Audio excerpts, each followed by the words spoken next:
Bien, bah, écoutez, je ne sais s'il y a un maître de cérémonie pour régir la matinée, mais comme je ne le vois pas paraître, je vais prendre la parole pour ouvrir cette première session.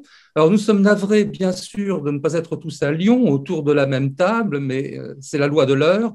Je ne doute pas que nos échanges, par leur richesse, feront un peu oublier cette dispersion. Ce neuvième séminaire d'ENSA 20, cela a été rappelé, est consacré aux relations complexes et changeantes, tantôt revendiquées, tantôt refoulées, que l'enseignement et la profession ont entretenues et entretiennent. Il vient d'être implicitement rappelé que cela se vérifie au plan institutionnel, puisque l'ordre est aujourd'hui représenté dans les conseils d'administration des écoles. Alors, une profession longtemps émiettée et divisée, notamment sur l'utilité et la possibilité de créer des écoles régionales, ce débat a mobilisé de très nombreux groupements, mais trois principaux protagonistes se sont partagés le devant de la scène: la Société centrale, la SADG et l'association provinciale, dont les caciques étaient d'ailleurs souvent des enseignants. Au terme de longs affrontements et d'alliances objectives changeantes, l'AP l'emporta, l'association provinciale. Il y eut des écoles régionales, demeurées toutefois sous la coupe de l'ENSBA jusqu'en 1968. Elles sont désormais des ENSA, comme leurs sœurs parisiennes. J'emploie à dessein le mot sœur pour rester dans le registre de l'association provinciale qui disait des écoles régionales qu'elles étaient ses filles. Bon, nous allons revenir sur cette genèse, mais en n'oubliant pas que d'autres établissements s'invitèrent dans ce concert, notamment celle qui est aujourd'hui l'INSA de Strasbourg. Et nous n'oublierons pas davantage les élèves, bien sûr, qui furent très tôt placés au cœur de cette relation complexe entre l'école et la profession. Élucider les relations au sein de ce couple, vous le voyez, est un chantier complexe, sans cesse évoqué, mais à peine ouvert en fin de compte, et nous sommes donc très heureux d'y apporter quelques pierres supplémentaires.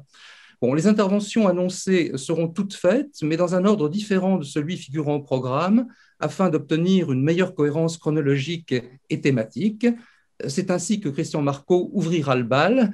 Il sera beaucoup mis à contribution d'ailleurs au cours de ce séminaire, puisque nous le retrouverons cet après-midi dans la deuxième session.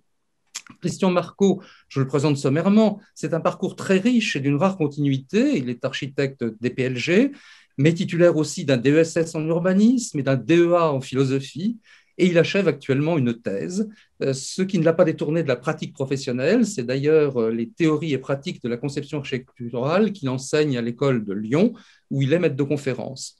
La thèse à laquelle il met presque un point final actuellement est conduite sous la direction de Philippe Duffieux. Elle est consacrée à l'histoire de l'enseignement de l'architecture à Lyon. Il s'est donc inévitablement penché sur la Société académique d'architecture de la ville, qui fut la première société d'architectes créée en France en 1830, et il va nous prouver que son rôle excéda largement l'histoire locale. Christian. Merci. Merci beaucoup, Daniel, de cette présentation. Juste un petit mot, si vous le voulez bien. J'adresse vraiment un grand baiser à tous et à toutes, parce que j'aurais beaucoup aimé effectivement qu'on puisse se voir concrètement aujourd'hui. On a reporté un peu le séminaire pour cette raison. Donc, je remercie vraiment tous ceux, à tous les niveaux, qui se sont impliqués pour tenir un tel programme d'une richesse incroyable, dans laquelle j'ai pris beaucoup de plaisir et j'ai fait beaucoup de rencontres très, très agréables. Voilà. Merci à vous tous. Je vous embrasse tous. Et je vais venir, Daniel, à une présentation d'une vingtaine de minutes, hein, si je me trompe, sur le sujet. Absolument, je serai intraitable. Oui, je crois. J'avais remarqué, disons, une attitude rigoureuse et tout à fait euh, légitime.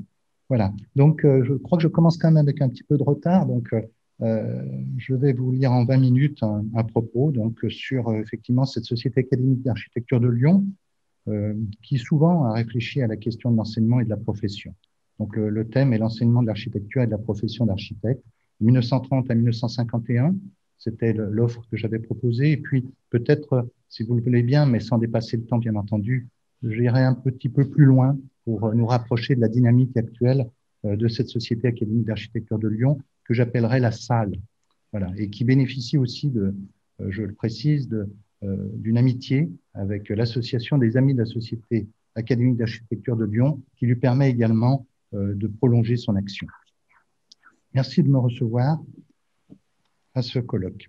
Donc, je me lance. Les fastes de l'architecture à Lyon remontent au XVIIIe siècle. Ceux qui pratiquaient alors cet art formaient une corporation. Comme tous les métiers sous l'Ancien Régime, Ferdinand Sigismund de la Mons, Jacques-Germain Soufflot figuraient parmi ce corps d'architectes lyonnais, dont l'agrément était indispensable pour exercer. Pendant la Révolution française, toutes les corporations furent dissoutes par le décret d'Allard pris en 1791, délivrant le pouvoir et leur pression, le pouvoir de leur pression. Pardon. Le décret proclama la liberté absolue pour l'exercice des métiers, des arts et des industries, à condition de payer une patente.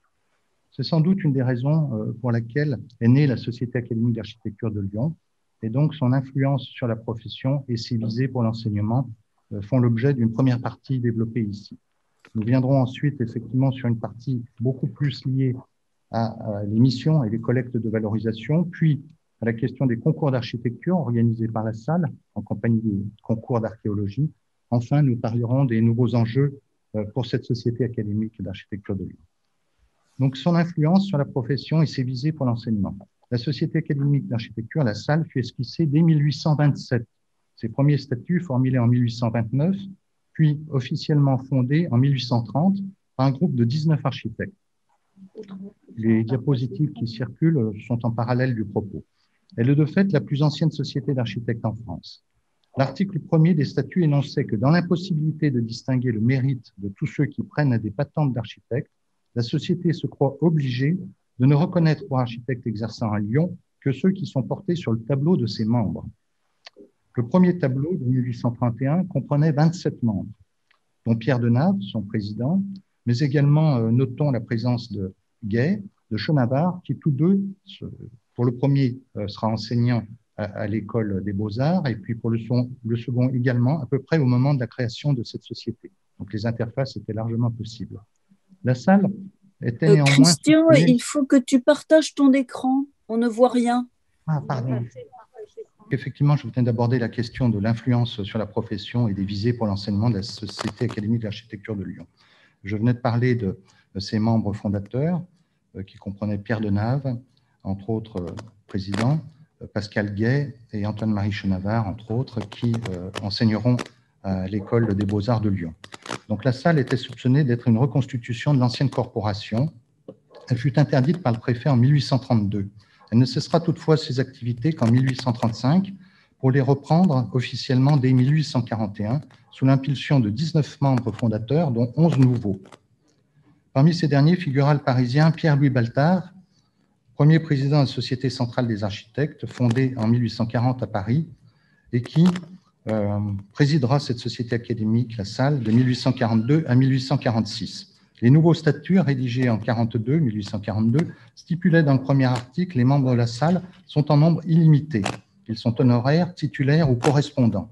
De nombreux buts sont énoncés, offrir un centre de réunion aux architectes de Lyon et de la région, veiller aux intérêts généraux et à la dignité de la profession, encourager les études, les recherches et les travaux concernant l'architecture et les sciences qui s'y rattachent, instituer des concours pour les jeunes architectes ou les élèves des écoles municipales de dessin. »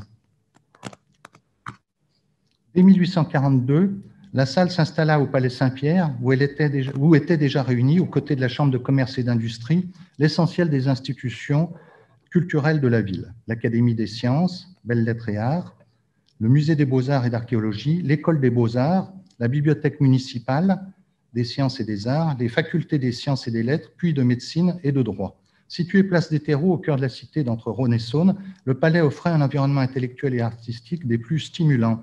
Cette situation perdurera jusqu'au déménagement de la Chambre de commerce et d'industrie, puis celui des facultés. En 1896, les facultés rejoindront le palais Hirsch dans le quartier latin lyonnais, sur les quais du Rhône. Dans ce contexte, de nombreux liens, effectivement, ont pu se tisser, si ce n'est entre les institutions, tout au moins entre les nombreux acteurs de ce campus au cœur de la ville.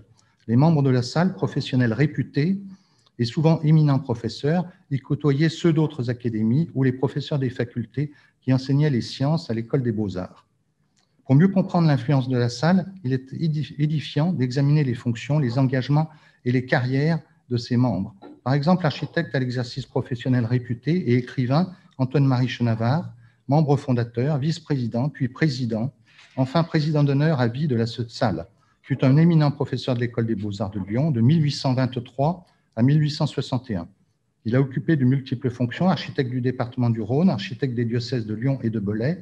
Il a participé au jury des concours de l'École des Beaux-Arts de Lyon et s'est activement engagé dans différents organes. L'Académie des sciences, belles-lettres et arts de Lyon, la Société libre des Beaux-Arts de Paris, la Société éduenne des lettres, sciences et arts, notamment en ce qui concerne la conservation des monuments historiques d'Autun, l'Académie des Beaux-Arts de l'Institut de France et enfin l'Institut royal des architectes britanniques, dont il fut correspondant. La Société régionale des architectes du Nord de la France, dont il fut conseiller honoraire. Il fut fait chevalier de l'Ordre des Sauveurs de la Grèce et chevalier de la Légion d'honneur en 1862. Au-delà de cet exemple emblématique, l'étude de l'implication dans de multiples fonctions et institutions de nombreux membres, tels Edmond Cochet, René Dartel, Louis Dupasquier, Tony Desjardins, Étienne Journoux, Gaspard André, Tony Garnier, Paul Bellemin, montre que tous investissaient dans les instances locales, départementales ou nationales, tandis que quelques-uns étaient aussi correspondants d'institutions internationales. La salle, organisée très tôt pour participer, voire influencer, à partir d'un réseau local et régional, le débat national sur la profession et l'enseignement, paraît bien avoir régné sans partage à Lyon et dans sa région, surtout entre 1842 et la guerre de 14-18, puis dans une moindre mesure jusqu'à celle de 1939-45.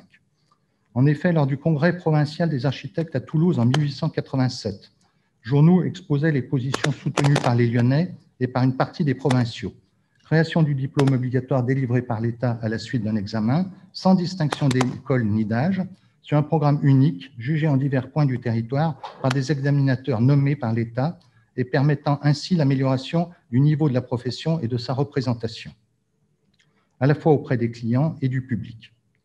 Les disputes introduites entre architectes parisiens et provinciaux lors du Congrès international des architectes organisé par la Société centrale à Paris en 1889, la Société centrale souhaitant conserver le monopole de la représentation des architectes et contrôler les revendications des provinciaux, qu'elle jugeait intempestives, amenèrent de longs débats sur le renouvellement de la profession.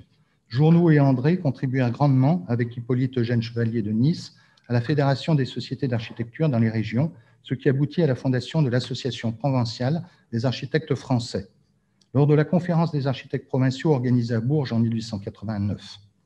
Le rôle de celle-ci fut essentiel dans le cadre des débats sur le diplôme et sur la création des écoles régionales d'architecture. Concernant ce dernier point, la salle promut une visée particulière. Elle souhaitait une faculté d'architecture et donc une plus grande autonomie vis-à-vis de Paris.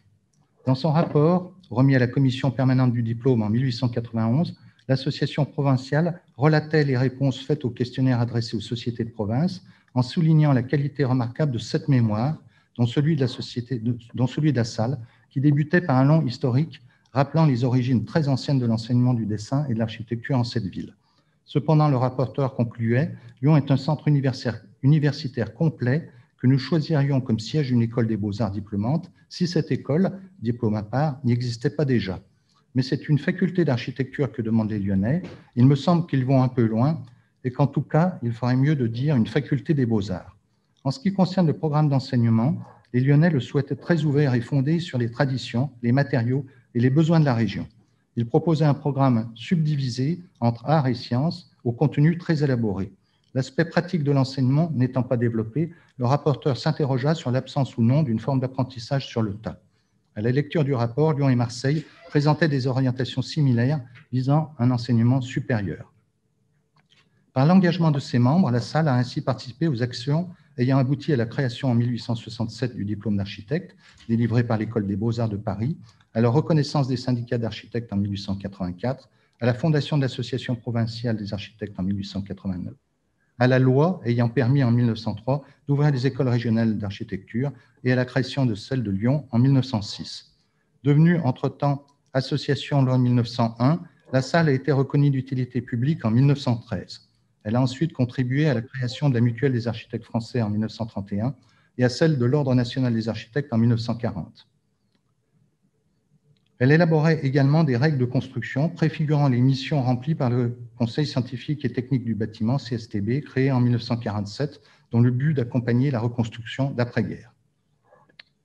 Passons à une deuxième partie, les missions et collectes de valorisation et valorisation. La salle a constitué un important fonds d'archives et de publications, registres, annales, biographies. source inestimable pour l'histoire des architectes lyonnais et de leur organisation professionnelle.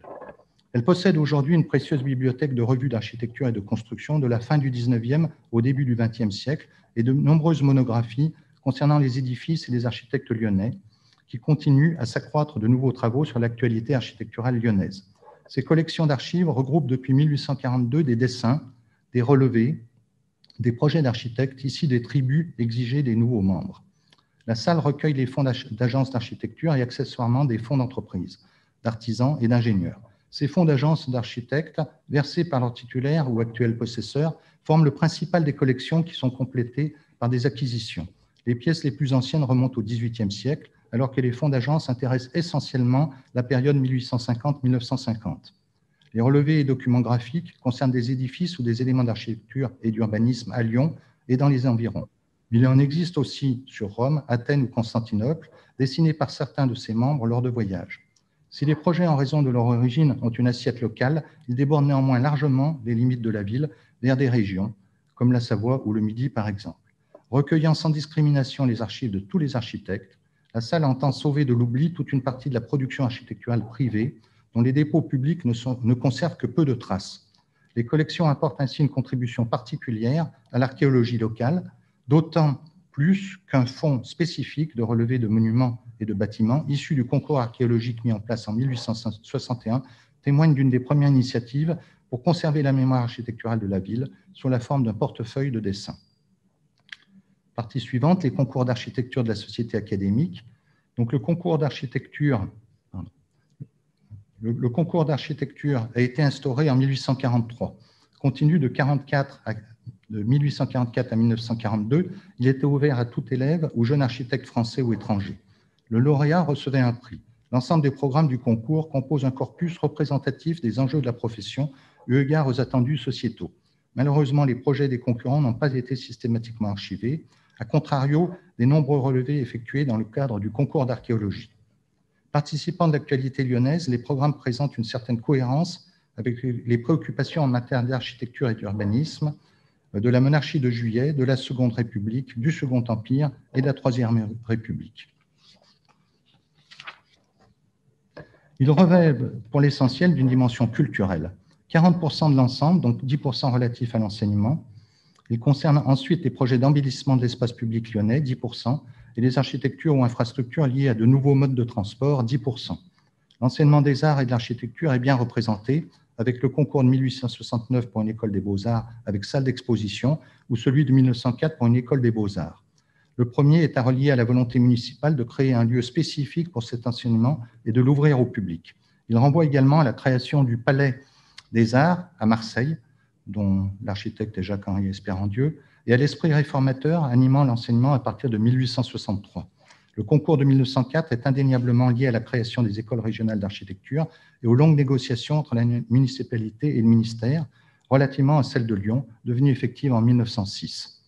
Concernant les embellissements, le concours de 1939 pour l'étude d'aménagement et de décoration de la place Saint-Jean, dont le projet lauréat de Pierre Bourdex est représentatif de l'architecture lyonnaise de l'époque, renoue avec les orientations du premier concours de 1844 concernant la place Bellecour. Il renvoie, ce projet de Bourdex, à la catastrophe de Saint-Jean en 1930, un glissement d'un pan entier de la colline de Fourvière, laquelle ayant causé la mort de nombreuses personnes et la destruction de plusieurs bâtiments, avait donné lieu à la création de la commission des Balmes en 1934, première du genre. Les programmes relatifs aux architectures et aux infrastructures liées à la mobilité concernent pour l'essentiel des gares de chemin de fer, concours de 45, 70, 96, et devancent la création des gares de Perrache, de Saint-Paul et des Brotteaux. Citons également le concours de 1932 concernant une gare d'autobus dont le premier prix fut attribué à Odette Estival, première femme à obtenir le diplôme d'architecte à Lyon en 1933. Enfin, les réflexions de ses membres ont été consignées dans des manuscrits à partir de 1841, puis dans les annales de la Société académique d'architecture de Lyon, publiées de 1867 à 1951 de manière continue. Ces annales présentent généralement la table de matière suivante. Tout d'abord, les tableaux des membres de la Société, suivis par les procès-verbaux des séances mensuelles, le rapport annuel, les programmes et lauréats de concours d'architecture et d'archéologie, les éloges des membres décédés, souvent accompagnés d'une biographie du défunt, ce qui représente une source inestimable aujourd'hui, et enfin les comptes rendus des travaux, études et recherches de la Société et de ses membres. dernier chapitre, de nouveaux enjeux. Donc, en 1951, il fut mis fin à la publication des Annales. La salle avait rempli l'essentiel de ses missions. Elle s'était particulièrement investie dans les réflexions sur la profession d'architecte et l'enseignement de l'architecture, contribuant avec d'autres associations, sociétés, écoles et académies à stabiliser et à caractériser un ensemble de règles et de valeurs institutionnelles qui ont eu cours jusqu'en 1968. De plus, la société sortit affaiblie des événements de 68 et des réformes consécutives, à tel point qu'en 1974, le préfet proposa de la dissoudre. Mais les quelques membres encore inscrits, regroupés autour du président Marc Bissuel et de François-Régis Cottin, s'y opposèrent et redonnèrent alors un nouvel élan à la salle en recrutant des confrères, en plaçant les précieuses archives des fonds d'architectes, en les ouvrant à la consultation dans les murs du Palais Saint-Jean, dont une partie leur avait été concédée, et se réunissant à nouveau pour débattre des problèmes du moment en dehors des contextes syndicaux et ordinals. La salle relance enfin en 1979 les concours d'architecture. Il ne s'agissait plus de proposer un sujet imaginé par elle, mais d'attribuer un prix au diplôme jusqu'en 1995, puis aux travaux d'un atelier de master 2001-2018 de l'École d'architecture de Lyon, traitant de la transformation du patrimoine architectural et urbain sous l'angle de l'héritage, de la durabilité et des ressources, autorisant ainsi une approche contemporaine du sujet. Les échanges entre l'école d'architecture et la salle, entre les étudiants, le corps enseignant et les architectes membres de la société, ont favorisé une compréhension des enjeux intergénérationnels de l'architecture et de leur nécessaire complémentarité pour garantir une continuité. Plusieurs actions ont été depuis développées, un cycle annuel de conférences, des expositions, la publication du bulletin à partir de 2002, puis à partir de 2012, le lancement des portraits d'architectes du XXe siècle. La salle vise aujourd'hui à devenir un centre d'études en architecture. Ces bulletins permettent, avec les portraits d'architectes également, de faire un pendant à la très belle étude du XIXe siècle de Léon Charvet, dont vous avez pu apercevoir le propos au début de la présentation. La salle vise donc aujourd'hui à devenir un centre d'études en architecture. À l'approche du bicentenaire de sa naissance en 2030, elle est logée aujourd'hui dans les locaux des anciens bains-douches mis à disposition par la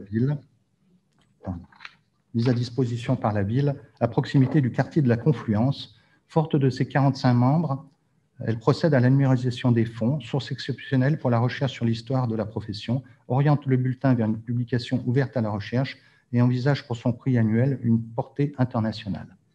Récemment, elle a ouvert une exposition sur la République aux archives municipales de Lyon, qui malheureusement a subi, comme nous encore aujourd'hui, la venue du confinement.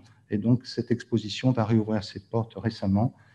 Aussi, elle prouve effectivement l'investissement toujours présent de la société dans le débat public et culturel de la ville, de la région et pourquoi pas au-delà. Merci de votre écoute.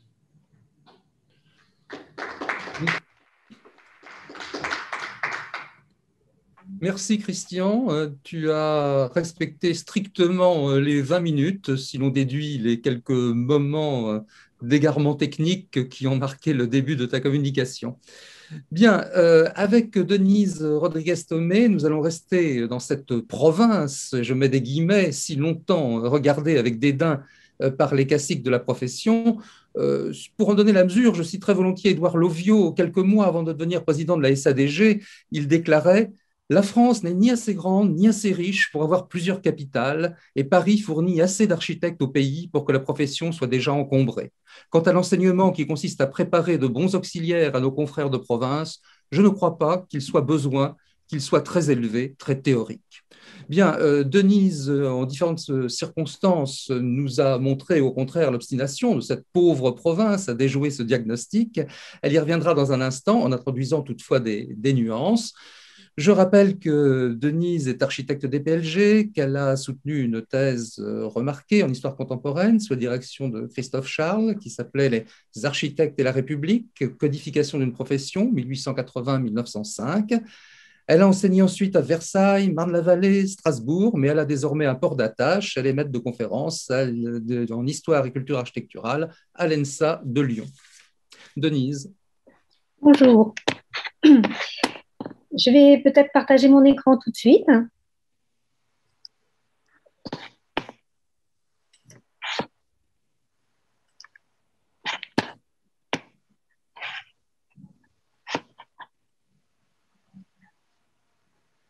Est-ce que tout va bien? Très bien, Denise. Tout va bien. Donc, la décentralisation de l'enseignement de l'architecture, la création des écoles régionales, un enjeu professionnel de province inabouti. Le développement professionnel des architectes à partir, disons, de 1870, il s'insère dans une évolution commune aux professions libérales dans toute l'Europe, liée à la généralisation de l'éducation, à l'essor des industries et du secteur tertiaire, ainsi qu'à l'expansion urbaine. La période en France, elle voit une réforme capitale de l'enseignement supérieur, avec la naissance des universités modernes. Et ce projet de mise en place d'un enseignement national de l'architecture avec les écoles régionales s'inscrit donc dans un mouvement d'ensemble qui est entraîné par la politique des républicains opportunistes. Les républicains opportunistes, c'est Léon Gambetta, Jules Ferry, qui sont au pouvoir à partir de 1879 et mènent une politique décentralisatrice avec le développement de la démocratie locale, notamment la loi sur l'élection des maires en 1884, et de décentralisation intellectuelle. Comme l'a évoqué Christian dans son exposé antérieur, nombreux sont les types de formation à l'architecture au XIXe siècle, à Paris avec les Beaux-Arts, mais aussi l'école centrale, Polytechnique, l'école de dessin, mais en province aussi. Et les grandes villes, et souvent depuis la fin du XVIIIe siècle, comme à Lyon, des écoles académiques enseignant l'architecture ont largement pourvu à la reproduction du corps professionnel local. On voit donc des écoles régionales, la part des beaux-arts en province, l'école centrale, l'école spéciale d'architecture, les écoles des arts et métiers, la formation auprès d'un patron. Mais l'exemple lyonnais le démontre sur la place de ces écoles des beaux-arts existantes. Sur une centaine d'architectes dénombrés en 1895 dans cette ville, plus des 2/3 sont issus de l'école des beaux-arts de Lyon, ou de l'école professionnelle La Martinière, où Louis Dupasquier, architecte diocésain, est professeur de dessin. Sous la Troisième République, le rattachement des beaux-arts au ministère de l'instruction publique a contribué à la politique de diffusion d'un savoir-type. Le Conseil supérieur des beaux-arts, comme l'a démontré Monique Segret, créé en 1875, a développé l'enseignement artistique, participant à la création d'écoles régionales des beaux-arts et à la réorganisation des écoles existantes dans ce cadre-là, avec l'aide de l'État dès les années 1880, ce que rapporte aussi Marie-Laure Genet de la Croix. Dans le même temps, une grande réforme de l'enseignement supérieur est conduite. Alors, la Révolution a supprimé les universités de l'Ancien Régime. Avec Napoléon Ier, Napoléon Ier instaure l'université impériale et confirme le système des grandes écoles, Polytechnique, les mines ou encore normale supérieure. Mais dès le Second Empire, à la fin du Second Empire, avec Victor Duruy, ministre de l'Instruction publique, on pointe la défaillance de l'enseignement supérieur français comparé au modèle universitaire humboldtien. Humboldt a créé l'université en 1810, l'université de Berlin, donc le système universitaire allemand. Cette notion d'université devant remplacer les facultés isolées, héritage de l'Ancien Régime, elle émerge et elle est aussi reprise par la Troisième République, grâce à l'arrivée dans la vie politique de professions libérales et de professeurs qui sont prêts à s'accorder sur un projet d'un enseignement supérieur réformé et laïque, comme l'explique Françoise Mayer, sur toile de fond décentralisatrice. Cette reconstitution de l'enseignement universitaire, il a influencé les débats entre architectes sur la création d'écoles régionales d'architecture. Ces débats, ils portent aussi la marque de clivage entre les différentes sociétés professionnelles qui regroupent la parisienne. Daniel l'a évoqué tout à l'heure, la Société centrale historique, la SADG, qui prend ce nom en 1895, mais qui existe auparavant, qui sont majoritairement issus des beaux-arts, et les sociétés d'architectes de province. Et dans ces débats aussi, un courant architectural régionaliste traverse les discussions sur l'enseignement régional. Ce sont des facteurs qui sont intervenus dans la mise en place, lente et laborieuse, dont on suivra les étapes sur 12 ans, d'un dispositif, les écoles régionales, resté en définitive incomplet. Les retranscriptions des débats publiés dans la presse architecturale constituent les sources premières de mon exposé. Ces sociétés en présence. Alors, en 1890, une commission officielle du diplôme auprès du ministère de l'Instruction publique et des Beaux-Arts, qui s'achève sur un rejet de tout diplôme limitant l'exercice de la profession, ce qui était un enjeu des architectes de province, invite les sociétés de province à, je cite, étudier de concert avec les pouvoirs publics les moyens de développer ou de créer les écoles d'architecture. Alors, les autres sociétés, donc, c'est la société centrale qui réunit une élite parisienne, les notables, 500 notables architectes parisiens, et en face, l'association provinciale des architectes français, dite aussi le consortium, que je vais appeler l'AP, fédère depuis sa fondation en 1889 une grande part des sociétés professionnelles qui sont apparues dans les départements. Et elle traduit la volonté de former une force comparable à celle de la société centrale. Et cette période est très propice à l'activité associative avec la loi Waldeck-Rousseau de 1884 sur la liberté syndicale. L'AP est impulsée par un courant méridional et lyonnais qui est, si on regarde, porté par des protestants.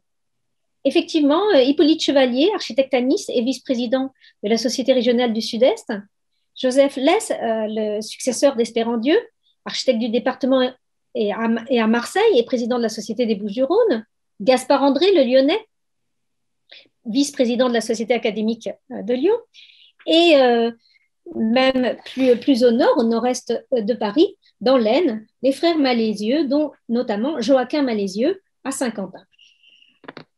Et ce n'est que 3 ans après sa création, en 1892, que d'autres sociétés rejoignent cette association provinciale, notamment la Société de Seine-et-Oise avec Franz Blondel comme président à Versailles, et la Société de la Seine inférieure, l'actuelle Seine-Maritime, avec Lucien Lefort à Rouen, qui sont tous deux architectes diocésains et proches du Parti catholique et donc anti-républicain.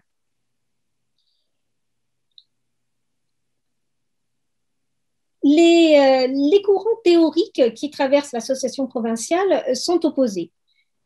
Comme l'explique Paul-Étienne Bénard, qui est architecte à Soissons, les uns veulent que ces écoles de province soient, comme plan d'études et comme programme d'enseignement, des reproductions exactes de l'école des beaux-arts de Paris. D'autres veulent, au contraire, que ces écoles soient complètement régionales et que l'enseignement soit subordonné aux besoins de la région. Ces deux points de vue s'opposent tout au long des débats au sein de l'association provinciale, suivant une répartition territoriale. On voit que le Midi et le Sud-Est recherchent une unité de programme sur l'ensemble de la France avec équivalence de niveau, tout ceci s'insérant dans la politique de décentralisation républicaine. Et à l'Ouest, à Rouen notamment, s'inscrit dans un mouvement catholique conservateur de régionalisme architectural. Je m'appuie sur ça, sur les travaux de Loïc Vadelorge. Et je cite là Albert Courreau, architecte à Agen. Les écoles régionales d'architecture qui, tout en ayant pour base les grandes traditions classiques et gothiques, sauvegarderaient les traditions locales, formeraient des générations d'architectes plus aptes que les élèves de l'école des beaux-arts à rendre autour d'eux les services pratiques, conformes au climat, aux besoins spéciaux et à la nature des matériaux de chaque région.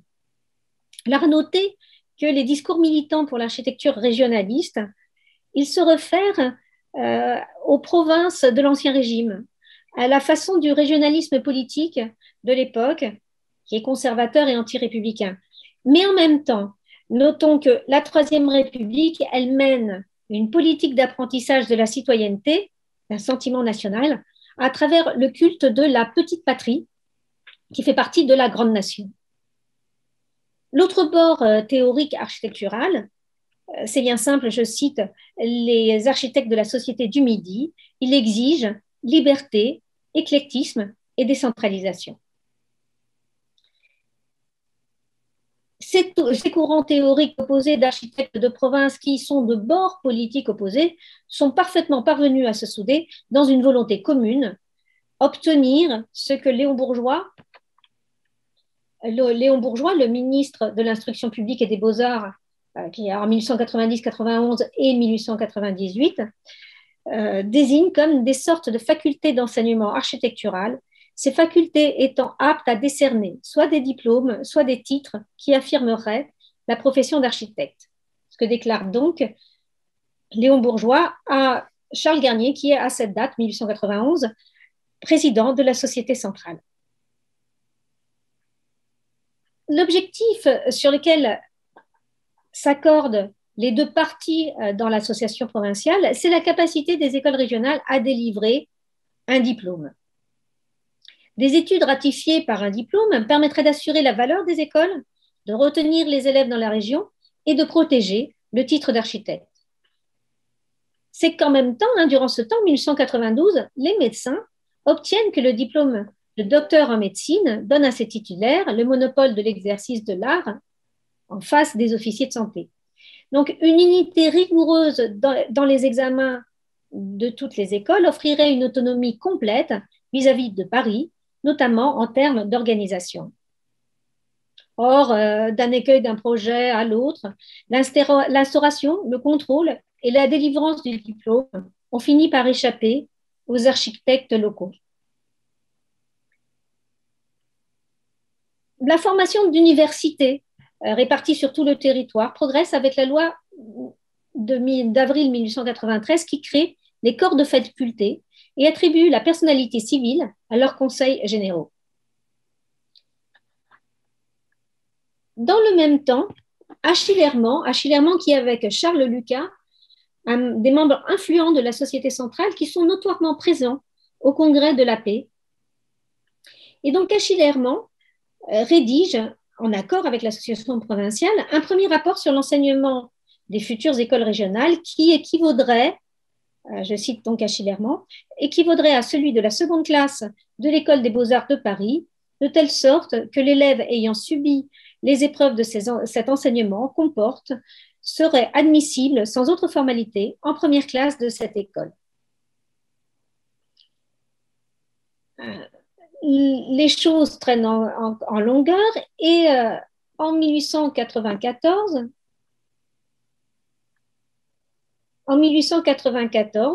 Ernest Pogua, qui a succédé à Joseph Lès à Marseille, président de l'association des Bouches-du-Rhône et qui est de la gauche radicale, invite l'association des architectes diplômés à contribuer à l'action pour la création des écoles régionales.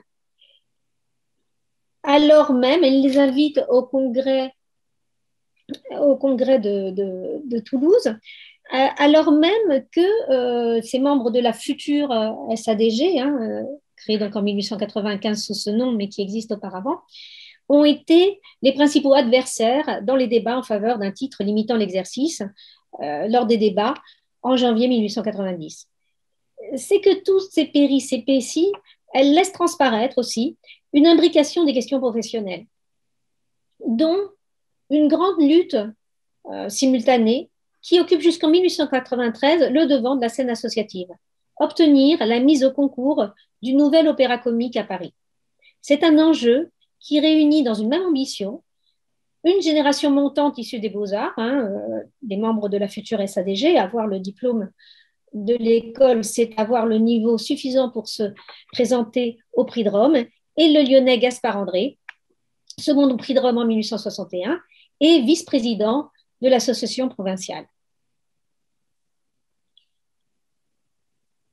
Donc, à ce congrès de 1894 à Toulouse, les délégués de la future SADG désignent comme principal opposant à la création des écoles régionales le seul Julien Gadet,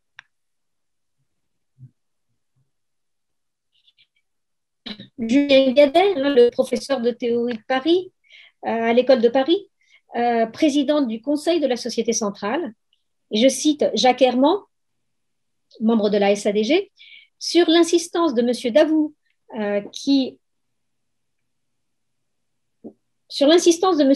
qui, exposant qu'il allait partir pour Toulouse, demandait ce qu'il pourrait dire aux confrères de province.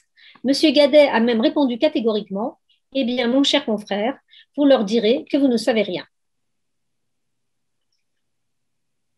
1896, c'est l'année où sont enfin créées 14 universités, dotées d'une certaine autonomie budgétaire et surtout de la liberté d'instituer leurs propres diplômes. 1896, c'est aussi l'année où la Société centrale choisit de tenir pour la première fois son congrès annuel en dehors de Paris, à Lyon, pour susciter une conciliation avec les architectes de province et la création d'une commission intérieure d'études pour l'enseignement régional de l'architecture. La première séance se tient dans l'hémicycle de l'École des Beaux-Arts de Paris en juin 1896. Or, dès novembre 1896, la SADG se retire, déclarant dans sa lettre adressée à tous les présidents de société qu'aucune assimilation préventive ne peut être admise entre l'enseignement de la seconde classe d'architecture de l'École nationale et spéciale des Beaux-Arts et l'enseignement projeté pour les écoles régionales. Qu'en pensez le vice-président de l'Union syndicale, à l'Union syndicale des architectes, encore une association créée en 1890, créée par Anatole de Baudot, l'héritier de Viollet-le-Duc, qui rassemble les architectes diocésains qui se confrontent à la Société centrale. Et donc, ce vice-président à cette date, c'est Léon Labrouste, le fils de Henri Labrouste.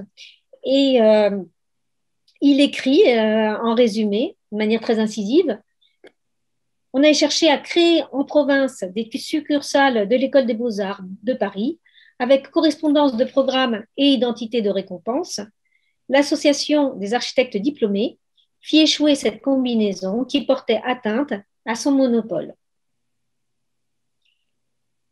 Les raisons stratégiques des membres de la SADG qu'il faut lire dans le contexte d'une croissance exponentielle des effectifs de la profession d'architecte depuis le Second Empire.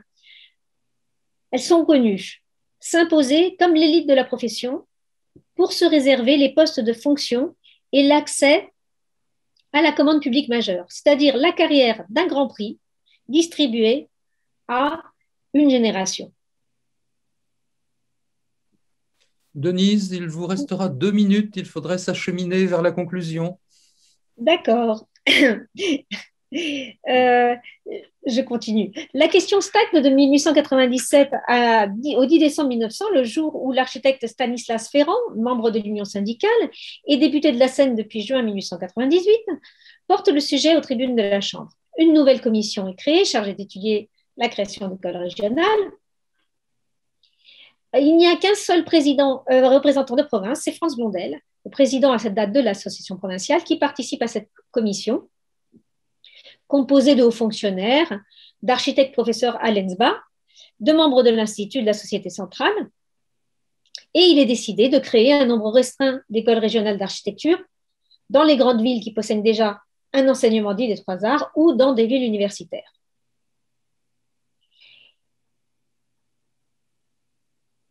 Le principal point d'achoppement au regard du projet initial, c'est la dépendance de nouvelles écoles régionales de l'ENSBA à la différence des statuts des universités et des facultés.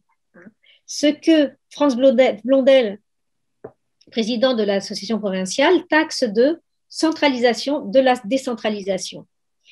Et c'est Julien Gadet qui est le maître d'œuvre de ce nouveau dispositif scolaire et rapporteur de la commission qui dicte en 1903.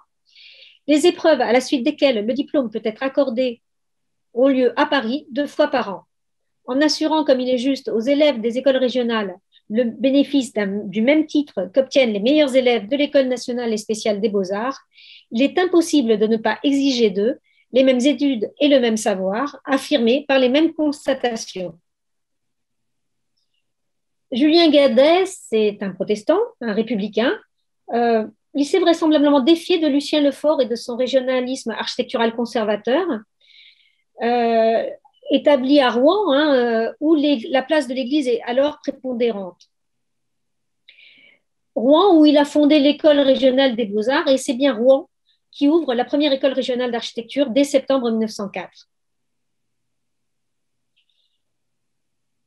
L'action du Conseil supérieur de l'enseignement des beaux-arts s'étend sur tout le territoire pour englober dans un même dispositif centralisé de jury les élèves de l'École nationale et spéciale des beaux-arts de Paris et ceux des écoles régionales d'architecture à venir.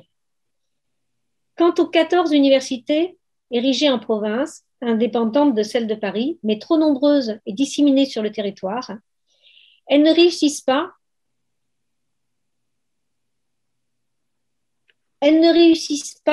à se développer en centres universitaires régionaux capables de rivaliser avec Paris, qui, de fait, continue d'attirer une majorité d'étudiants. En fin de compte, ce débat professionnel sur l'enseignement, il indique le rôle futur du diplôme de l'École des Beaux-Arts qui va être reconnu par le gouvernement à partir de 1914.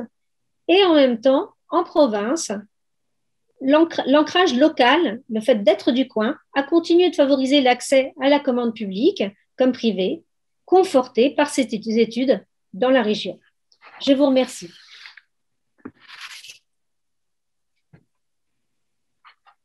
Bien, merci beaucoup, Denise. Je suis navré d'avoir dû accélérer un peu le pas, mais vous l'avez fait tout à fait remarquablement et votre communication n'en a pas souffert. Bien, nous allons parler maintenant d'une école régionale, mais d'un autre type. Nous devions accueillir un duo, mais un problème de santé empêche Sharam Abadi d'être parmi nous. Gauthier Boll sera donc seul à la manœuvre, mais c'est ensemble qu'ils ont préparé cette communication. Il convient donc de dire quelques mots et de présenter Sharam, dont nous regrettons évidemment beaucoup l'absence, car c'est un fidèle parmi les fidèles du programme ENSA20. Sharam Abadi est architecte, il est diplômé de l'Université de Téhéran en 2006, puis il s'est fixé en France. Il a passé un master recherche à l'École d'architecture de Versailles et il a soutenu une thèse à Strasbourg avec Anne-Marie Châtelet, et une thèse un peu périphérique par rapport à nos préoccupations, puisqu'il s'agit d'une histoire architecturale du cinéma qui a été publiée d'ailleurs sous le titre Architecture des salles obscures. Il est maître de conférences en histoire et culture architecturale à l'ENSA de Clermont-Ferrand depuis 2019. Donc Gauthier sera seul en scène. Gauthier, c'est l'Alsace, fait architecte et chercheur. Il est DPLG, diplôme qu'il a soutenu à Strasbourg en 2006. Il a ensuite engagé une thèse sous la direction d'Anne-Marie Châtelet qui portait sur un architecte évidemment alsacien, Charles Gustave Strauss-Kopp. Cette thèse a été publiée aux presses universitaires de Rennes en 2017. Il a fait une entorse à cette carrière vouée à l'Alsace en étant d'abord maître de conférence à l'École d'architecture de Bordeaux en 2014, mais il est revenu à Strasbourg où il est maintenant donc en charge de l'histoire et de la culture architecturale, mais où il développe aussi ses recherches au sein d'un laboratoire qui est celui d'Anne-Marie Châtelet et également de Sharam Abadi. C'est l'Arche, qui est un diplôme universitaire, enfin un laboratoire universitaire, mais qui fait très bon accueil aux chercheurs de l'École d'architecture de Strasbourg. Bien, nous t'écoutons, Gauthier. Merci beaucoup, Daniel, pour cette introduction. Je précise simplement que depuis la rentrée dernière, Sharam a rejoint aussi les rangs de l'École d'architecture de Strasbourg. Ah bon? Voilà, où il a obtenu une mutation. Je vais partager mon écran. Comme le rappelait tout à l'heure aussi Anne-Marie Châtelet en 2013, l'ouvrage qu'elle avait publié avec Frank Storn et Amandine Diner éclairait l'histoire de l'ENSA au travers de son développement au XXe siècle depuis sa sa naissance en tant qu'école régionale d'architecture en 1921, mais il existe tout au long du XXe siècle 2 lieux de formation des architectes à Strasbourg, et c'est à l'autre lieu de formation des architectes que je vais évoquer dans ma présentation. La valeur et le statut du diplôme de sa section architecture ont été régulièrement, on va dire, mis en question, et les étapes marquantes de la reconnaissance des architectes diplômés dans cette école ne peuvent se lire qu'en lien avec l'histoire justement de la profession et l'histoire aussi de l'enseignement délivré au sein de l'école, on pourrait dire rivale, de l'école régionale des beaux-arts, enfin d'architecture, créée en 1921. Donc, à travers les fonds d'archives que nous avons exploités avec Charam aux archives nationales et aux archives départementales, je vais évoquer en 3 temps. Tout d'abord, les difficultés du retour de cette école créée durant la période de l'annexion dans le giron national français après 1918. Puis, dans un deuxième temps, le processus vers la reconnaissance de son diplôme d'architecte, donc au sortir de la Seconde Guerre mondiale. Et puis, une dernière phase de réflexion oscillant entre recherche d'autonomie et tentative de rapprochement avec donc l'autre école dans les années 60. Donc, on peut tout de suite mettre la deuxième diapositive, s'il vous plaît. Ça, c'était la diapositive de présentation. Donc, faisant partie de l'héritage de la période allemande de Strasbourg, de cette période de l'annexion, l'école technique d'hiver, fondée dès 1874, avait été promue en école impériale dès 1895. Formant à l'origine une main-d'œuvre qualifiée pour le projet d'extension de la ville, qu'on appelle aujourd'hui la Neustadt, l'ancrage local fort de cette école va l'épargner d'une certaine manière en 1918. Elle devient ENTS, École nationale technique de Strasbourg. Son intégration dans le système d'enseignement français demeure toutefois à ce moment-là relativement problématique, et sa transformation en école d'art et métiers est longuement débattue au fil des années 20. La ville envisage même à un moment de lui construire un nouvel édifice, alors qu'il y avait déjà un édifice qu'on voit ici construit sous la période allemande. La mise à pied d'égalité avec les arts et métiers par la loi de finances de 1925 ne règle pas le problème, puisque dès son instauration allemande, l'école technique avait pour objectif de former des techniciens de niveau intermédiaire, juste en dessous des ingénieurs. Parmi les 5 sections d'enseignement, mécanique, électricité, bâtiment, travaux publics et géomètres, le sort des élèves en bâtiment formés pour devenir entrepreneurs ou techniciens des administrations était le plus incertain, du fait justement de la mise en place par l'État de l'École régionale d'architecture de Strasbourg en 1921.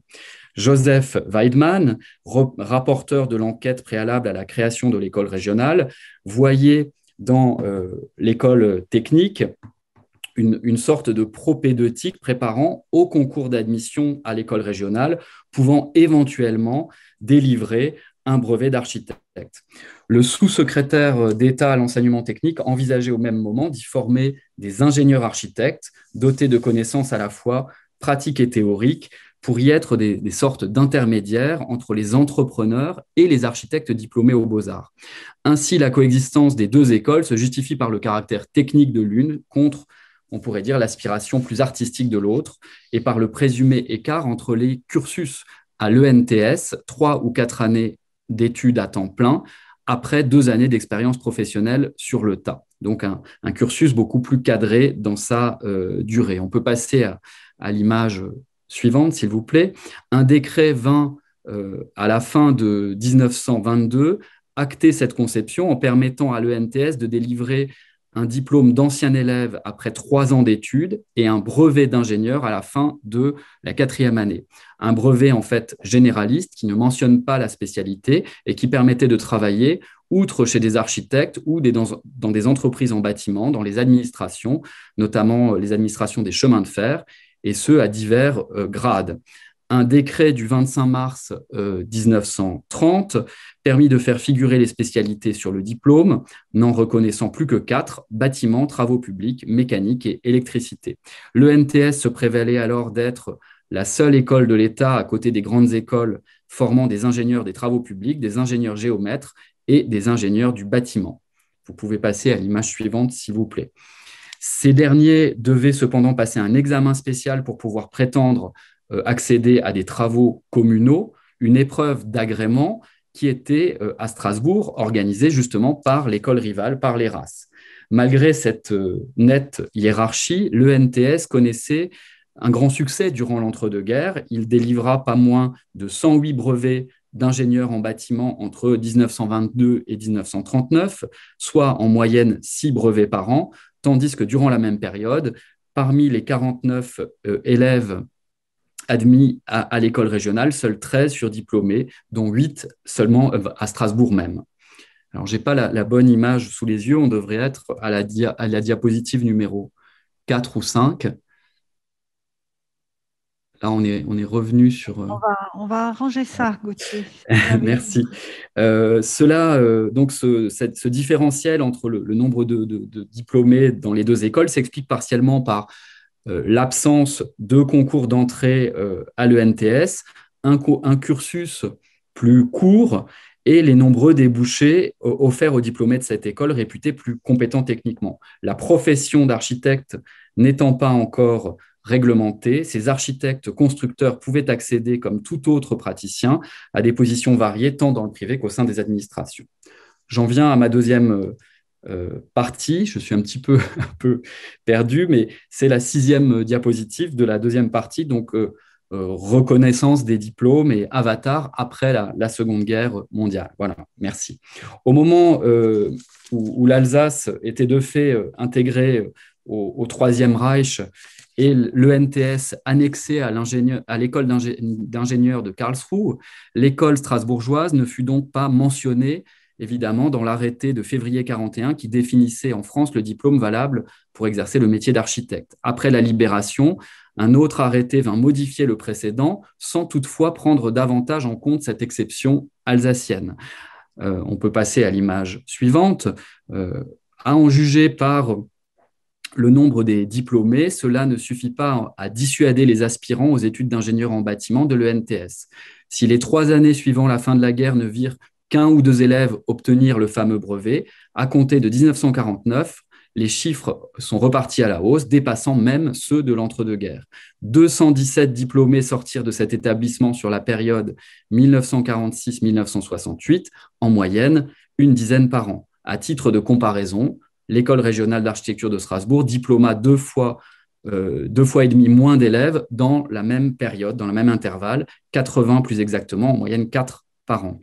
La réputation de l'ENTS et un réseau développé dans les cercles influents et avait notamment transmis à travers 2 associations d'anciens élèves très actives, notamment une association SIES, Société des ingénieurs de l'école de Strasbourg, lancée en 1934, maintenait l'attractivité de cet établissement malgré les péripéties de reconnaissance de titres pour les architectes et les géomètres. Certains élèves préféraient toutefois, au bout de quelques semestres à l'ENTS, dans l'école technique, plus rarement après en avoir obtenu le brevet, aller s'inscrire à l'école régionale d'architecture de Strasbourg, soit pour parfaire leurs études initiales, soit en vue de disposer du diplôme qui ouvrait plus facilement l'accès à la commande. On peut passer à l'image suivante, puisque parmi ces élèves, il y a par exemple Édouard K., né en 1917 et décédé en 1964, diplômé de l'ENTS en 1936, qui demande l'admission à l'école régionale en 1946, entre directement en première classe et diplômé par le gouvernement 2 ans plus tard, et peut ainsi participer au chantier de la reconstruction. Si on passe à l'image suivante, on voit que notamment il collabore à des chantiers de reconstruction à Strasbourg avec Gustave Stoskopf, le directeur de l'école régionale d'architecture de Strasbourg. Le statut singulier et incertain des diplômés donc, de l'école technique va être clarifié par un décret en août 1950 qui transforme l'ENTS en ENIS, École nationale d'ingénieurs de Strasbourg, formant cette fois-ci des ingénieurs dans 5 spécialités, architecture, travaux publics, mécanique, électricité et topographie. Le texte précise en outre que la formation des ingénieurs architectes est assurée par une section spéciale érigée en école d'architecture. On peut mettre la diapositive suivante. Donc, une école d'architecture à part entière, sans doute pour satisfaire aux exigences de l'arrêté de 1945. Ce premier pas vers la reconnaissance de son diplôme par l'Ordre des architectes sous-entendait aussi un rapprochement avec le système pédagogique Beaux-Arts, le modèle légitimé institutionnellement, ce dont acte aussi la conception des nouveaux édifices de l'ENIS, boulevard de la Victoire à Strasbourg, conçu par François Ehrenschmidt et que nous avons évoqué dans une précédente communication avec Sharam Abadi. En revanche, le fossé va se creuser entre les deux écoles strasbourgeoises du point de vue des acteurs locaux et nationaux. En février 1952, une commission de l'ENSBA réunissant des architectes chevronnés réagit à cette évolution en arguant qu'il est impossible de former des ingénieurs architectes en 4 ans, alors que le titre d'architecte de l'ENSBA exige un cursus au moins 2 fois plus long. L'arrêté du 28 juin 1955 du ministre de l'Éducation nationale habilite l'ENIS à délivrer un diplôme d'architecte, cette fois-ci à titre dérogatoire, mais renouvelable.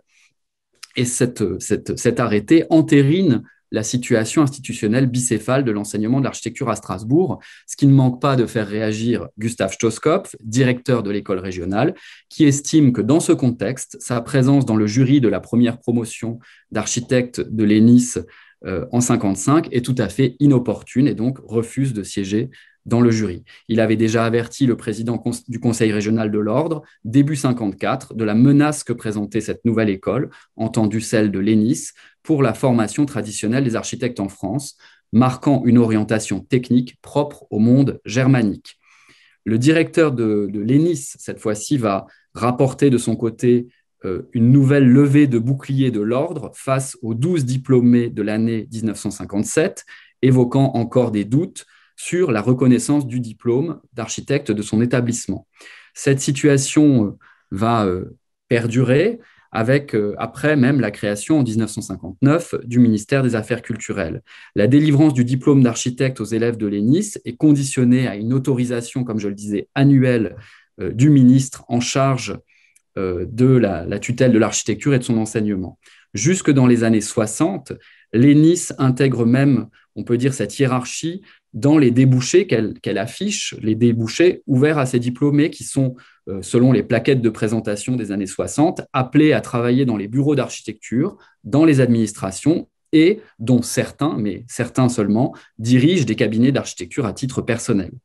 Affichant des ambitions peut-être moins élitistes que celles des Beaux-Arts, la direction espérait néanmoins un traitement plus égalitaire entre les écoles d'architecture et réclama par exemple en 1963 que la sienne, son école, fût davantage représentée au jury de diplôme de l'ESA. J'en viens à ma dernière partie entre autonomie et rapprochement avec le système Beaux-Arts dans les années 60. Cette situation bicéphale, cette presque dichotomie se cristallise particulièrement au moment où l'État envisage la réorganisation de l'enseignement au sein d'écoles nationales et régionales d'architecture, avec le décret de février 62 qui met la formation des architectes sous la tutelle du seul ministère des Affaires culturelles, en précisant que l'ESA et l'ENIS, rattachés à l'Éducation nationale, doivent demander leur habilitation à dispenser l'enseignement, le même enseignement que celui des écoles régionales, et seulement le premier cycle pour les écoles régionales, ou alors le statut d'école nationale, à savoir les 2 cycles d'études conduisant à l'unique diplôme d'architecte reconnu par l'État. Ainsi, l'avenir des architectes issus de l'ENIS semble une nouvelle fois remis en question. On peut passer à l'image suivante. Et le président du conseil de perfectionnement de l'ENIS, Bernard de Turckheim, monte au créneau pour défendre son école d'architecture, la section architecture ou l'école d'architecture de l'ENIS, qui anticipe selon lui certains des aspects de la réforme et serait ainsi la mieux désignée pour devenir une école nationale à Strasbourg, tant par la qualité de ses locaux récemment livrés que par l'organisation de son enseignement systématiquement surveillé, dirigé et contrôlé. La diversité induite aussi par son mode de recrutement national est mise en avant par de Turckheim. En dépit de ce plaidoyer, les prérogatives de l'ENSBA et de l'école régionale sont confirmées par les textes réglementaires suivants et les élèves architectes de l'ENIS, classés premier et second à l'examen de fin d'études, n'étaient admis à l'école parisienne qu'en qualité d'élèves stagiaires de première classe. Cela va pousser les ingénieurs architectes à créer à la fin des années 60, en 1967, un syndicat baptisé SADES, SADES, en vue de défendre leurs propres intérêts professionnels. La réforme de 1962 inquiète également Stoskopf, qui sollicite l'appui du maire de la ville, Pierre Pflimlin, afin d'obtenir le statut d'école nationale pour l'école régionale d'architecture de Strasbourg, invoquant les menaces également d'outre-Rhin, la concurrence à venir des architectes formés dans les écoles techniques de Karlsruhe ou de Stuttgart.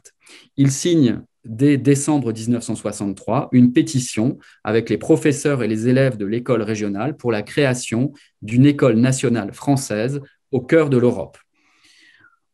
En face, à l'ENIS, l'ingénieur diplômé de la section mécanique René Radius, député et sénateur du Bas-Rhin, et Othon Sauer, diplômé de la section des travaux publics et président de la Société des étudiants, la SIES, œuvrent à la défense et au renforcement de l'école d'architecture au sein de l'ENIS.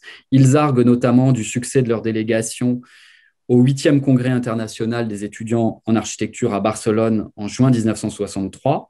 En réalité, le combat de ceux qui défendent l'ENIS va au-delà du sort de la section architecture. L'objectif est d'emboîter le pas aux arts et métiers qui viennent alors d'obtenir le statut d'école nationale supérieure.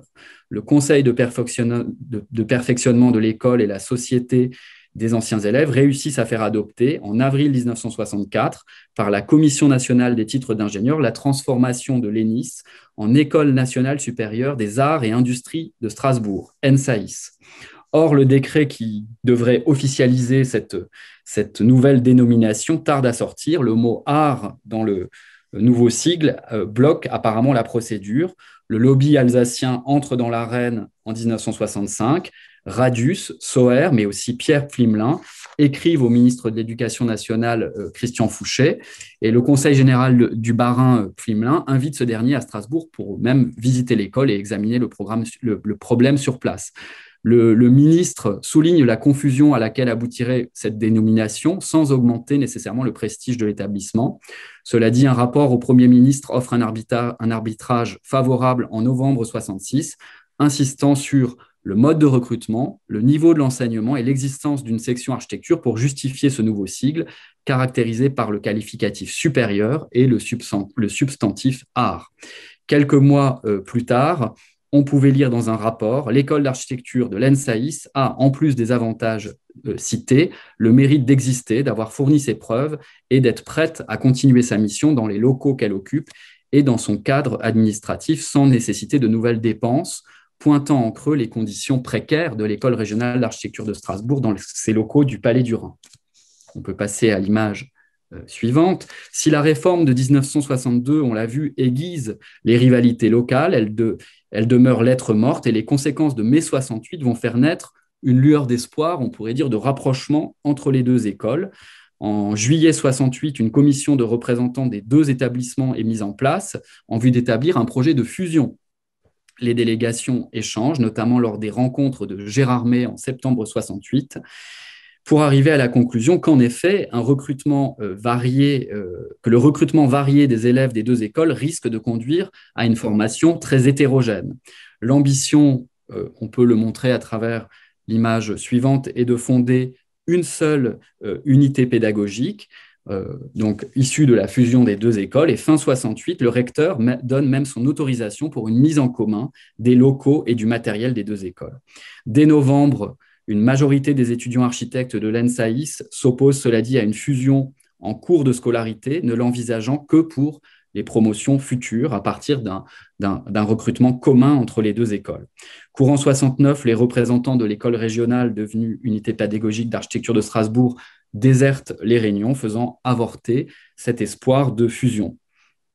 En novembre 1971, les étudiants en architecture de l'ENSAIS réaffirment leur attachement à la durée d'études en 2 + 3 ans qui garantirait leur intégration au sein d'une école ingénieure, considérant qu'il n'existe pas encore actuellement, je cite, de définition précise de la profession d'architecte et que le mode de recrutement de l'ENSAIS est plus sévère que celui pratiqué par les UP. Pourtant, au même moment, il va falloir conclure, si tu veux bien. J'en suis à ma conclusion, c'est parfait. Je disais donc au même moment, l'administration va inciter à ce rapprochement entre les deux établissements, mais qui ne va pas par le biais d'une collaboration plus étroite, mais qui ne va pas aboutir. On peut en venir à la diapositive suivante sur la conclusion, sur les atouts d'une position institutionnelle marginale. Je reprends sur l'image suivante une publication que m'avait gentiment transmise Daniel Lequedic sur la revue de l'Ordre des architectes, qui dépeint la formation des architectes de l'ENSAIS en 1970 comme ayant gardé le sceau germanique des polytechnicums. Et c'est vrai que le fonctionnement pédagogique de chacune des deux rivales strasbourgeoises est relativement stable jusqu'en 68. L'histoire de la reconnaissance des diplômés de l'école technique révèle des fluctuations qui soulignent toutefois la prééminence du système Beaux-Arts sur l'organisation du milieu professionnel, particulièrement entre 40 et 68. Je cite encore Antoine Pfirsch, un enseignant de l'école technique, qui dit que son école est méprisée pour la seule raison d'être sœur d'une section d'ingénieurs. La valeur accordée au diplôme des architectes de cette école varie selon les phases de structuration de la profession. Le rattachement institutionnel particulier, le soutien politique d'anciens diplômés, l'organisation propre à une école d'ingénieurs ont toutefois permis son maintien par-delà les tergiversations des années 50 et 60. Je vous remercie. Bien, parfait. Tu auras tenu dans les 20 minutes, mais tous les intervenants ont été particulièrement ponctuels, ce qui nous permettra tout à l'heure, j'espère, d'avoir un peu de temps pour des questions et un débat. Bien, pour clore cette matinée, nous allons entendre Maxime de Commer, qui va nous sortir des écoles et nous introduire dans les agences où il se complaît depuis une douzaine d'années maintenant, puisque sa thèse, soutenue en 2014 sous la direction de Monique Eleb, était consacrée aux architectes au travail de 1795 à 1940. Alors, Maxime est diplômé d'État en architecture. Il est maître de conférences en sciences humaines et sociales, et non pas en histoire et culture architecturale comme ses prédécesseurs, encore que non. Christian Marco, je l'ai fait remarquer tout à l'heure, lui était dans la pratique. Il est enseignant à l'ENSA de Bretagne actuellement, après avoir été contractuel et vacataire dans les écoles de Paris-Malaquais, Normandie et Paris-La-Villette. Il appartient au laboratoire ACS, qui est constitutif de l'UMR à Auxerre, mais il est aussi associé au GRIEF, qui est le laboratoire de l'école de Rennes. Alors, sa communication va nous permettre au passage d'aborder un aspect méconnu de la grande masse dans son action, à l'époque où faire la place était un impératif. Et donc, je laisse la parole à Maxime. Merci Daniel. Bonjour à toutes et à tous, je vais partager mon écran en espérant ne pas rencontrer les mêmes difficultés que Gauthier. Ça semble fonctionner. Voilà, j'espère que chacun voit la présentation en plein écran. Comme l'a indiqué Daniel, pour proposer de contribuer à ce thème qui anime aujourd'hui le séminaire, les articulations entre les enseignements des écoles d'architecture et la profession d'architecte, j'ai proposé de m'intéresser plus particulièrement aux élèves de l'École des Beaux-Arts de Paris, de la fin des années 1920 à 1968, par l'intermédiaire, Daniel l'a rappelé, de leur association, la grande masse des élèves de l'École des Beaux-Arts, et d'un dispositif qui est une sorte de bureau de placement qui est créé à la fin des années 1920 et qui s'intitule l'Office de Nègre. Ce bureau de placement met en relation les architectes formés aux Beaux-Arts à la recherche de main-d'œuvre et les élèves de l'école, ce qu'on appelle les nègres, voire d'anciens élèves qui sont en quête d'un emploi auprès de professionnels, donc pour faire la place. Intitulé Office de nègre puis des nègres, l'office devient du nègre après la Seconde Guerre mondiale. L'emploi des termes nègre et faire la place n'est en rien une nouveauté, qui est introduite dans le milieu architectural par la grande masse, mais correspond à un usage ancien que l'élève pratique aussi bien pour survivre le temps nécessaire pour arriver au diplôme que pour combler certaines lacunes de la formation donnée à l'école. Je cite la construction moderne dès 1886, c'est aussi là et le seul endroit, s'il veut, où il pourra apprendre la pratique si nécessaire à l'architecte. Alors la grande masse qui est fidèle à son premier objectif, qui est rappelé dans ses statuts, je cite, de créer et d'entretenir un lien de solidarité entre tous les élèves et anciens élèves de l'école, et de fonder et de développer toute organisation susceptible d'améliorer la situation de ses membres, va donc proposer un service à ses adhérents, comme elle en créera d'autres tout au long de son existence. L'Office va traverser 4 décennies. Cette longévité peut s'expliquer par le caractère immuable et nécessaire de la mission qu'il remplit, aussi peut-être par la satisfaction qu'il garantit aux 2 parties du système des beaux-arts, assurer un emploi et une formation pratique aux élèves, tout en participant à l'organisation du travail des agents des architectes. Toutefois, l'analyse des sources disponibles, à savoir donc le bulletin de la Grande Masse et une partie des archives de la Grande Masse versées dans le fonds de l'École des Beaux-Arts aux Archives nationales, l'analyse de ces archives permet de poser l'hypothèse que peut-être la Grande Masse poursuit d'autres objectifs en pérennisant l'office. À l'intersection des élèves et de leurs aînés en exercice, le service pourrait lui servir d'outil dans ses revendications quant au rôle et à la place de l'École des Beaux-Arts vis-à-vis de la profession. Cette hypothèse est étudiée et déclinée dans 4 périodes, dont les limites parfois se superposent et qui vont structurer le plan de cette communication. Le dispositif semble mobiliser tour à tour pour, premièrement, renforcer le sentiment de solidarité des anciens et des nouveaux élèves de l'école. Deuxièmement, répondre au marasme économique des années 1930. Troisièmement, participer à revendiquer le statut d'étudiant pour les élèves de l'école après la Seconde Guerre mondiale. Et quatrièmement, à partir des années 1960, revendiquer des garanties spécifiques aux élèves dans la division du travail architectural.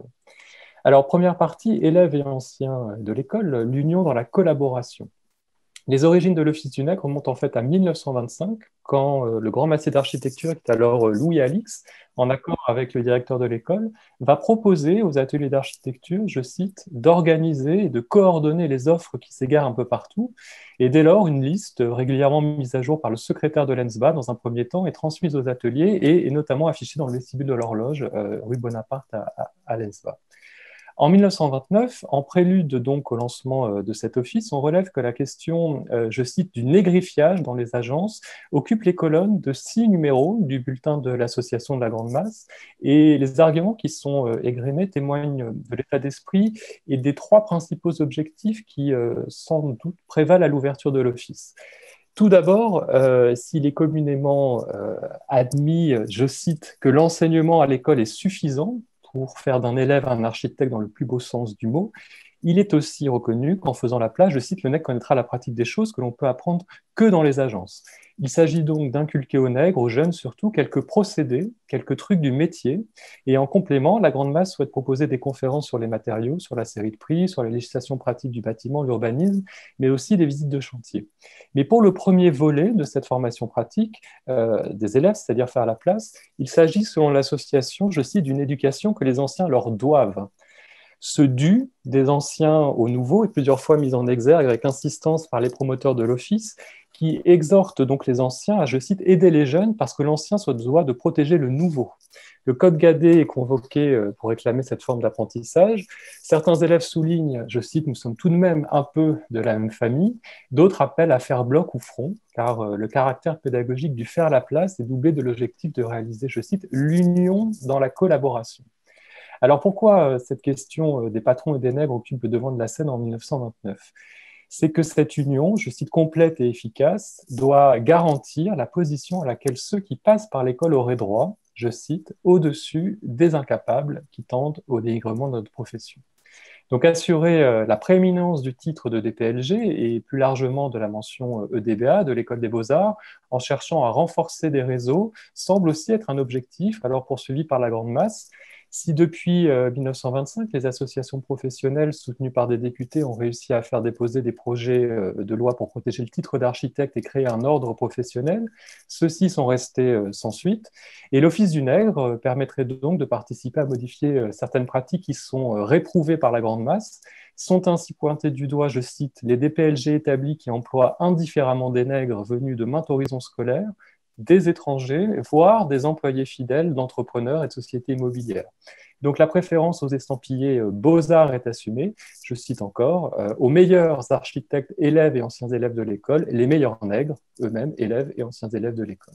Donc la défense du corps des architectes issus des bancs de l'ENSBA nécessite leur union, mais aussi leur distinction vis-à-vis d'autres acteurs qui revendiquent alors leur place dans le champ architectural. Il en découle que la Grande Masse demande aux élèves de consentir à des sacrifices, et notamment pécuniaires. Certains appellent, je cite, à ce que le nègre ne se fasse pas payer des prix prohibitifs, d'autres plaident pour des stages bénévoles. La création de l'Office est annoncée le 23 avril 1929 par Vincent, qui est le grand massier des architectes. L'Office va ouvrir à la rentrée de 1929 et un mois plus tard, il y aura le krach boursier américain d'octobre. Faire la place en plein marasme économique, c'est l'intitulé de la deuxième partie de cette communication. L'état lacunaire des sources empêche malheureusement de connaître le nombre d'élèves et d'architectes qui bénéficient des services de l'Office, empêche également de connaître précisément la durée des placements, les activités, les conditions de travail des élèves. Ce que l'on sait, c'est qu'après 6 mois de fonctionnement, les 500 d'entre eux, des élèves, auraient bénéficié d'une place en 1929, alors que l'école compte 1500 inscrits dans la section architecture. En 1937, ce sont 1000 journées de travail qui auraient été procurées par l'Office, un bilan qui est dit en augmentation de 70% par rapport à l'année précédente. En 1949, en un trimestre, ce sont 158 offres d'emploi qui ont été proposées aux 122 élèves inscrits à l'Office. Et en 1964, d'après une enquête interne à l'ENSBA, on sait que 55% des admissionnistes, 51% des élèves architectes de seconde classe et 81% des élèves de première classe font la place sans que l'on sache exactement le rôle que l'Office joue pour les aider à trouver cet emploi. Jusqu'à la fin de la Seconde Guerre mondiale, on sait que la profession est confrontée au marasme économique. La baisse des activités de construction va provoquer la mise au chômage des employés des architectes. En 1937, ceux dont les agences sont valorisées, notamment dans le dossier publié dans l'architecture d'aujourd'hui, se rejoignent sur la dimension formative que leur entreprise assure auprès des nègres, ce qui justifierait leur embauche à des coûts moindres, voire nuls. Pourtant, à l'Office du Nègre, les bilans de la grande masse et les encarts publicitaires qui sont publiés dans le bulletin de l'association semblent indiquer un nombre d'offres supérieur à celui des demandes.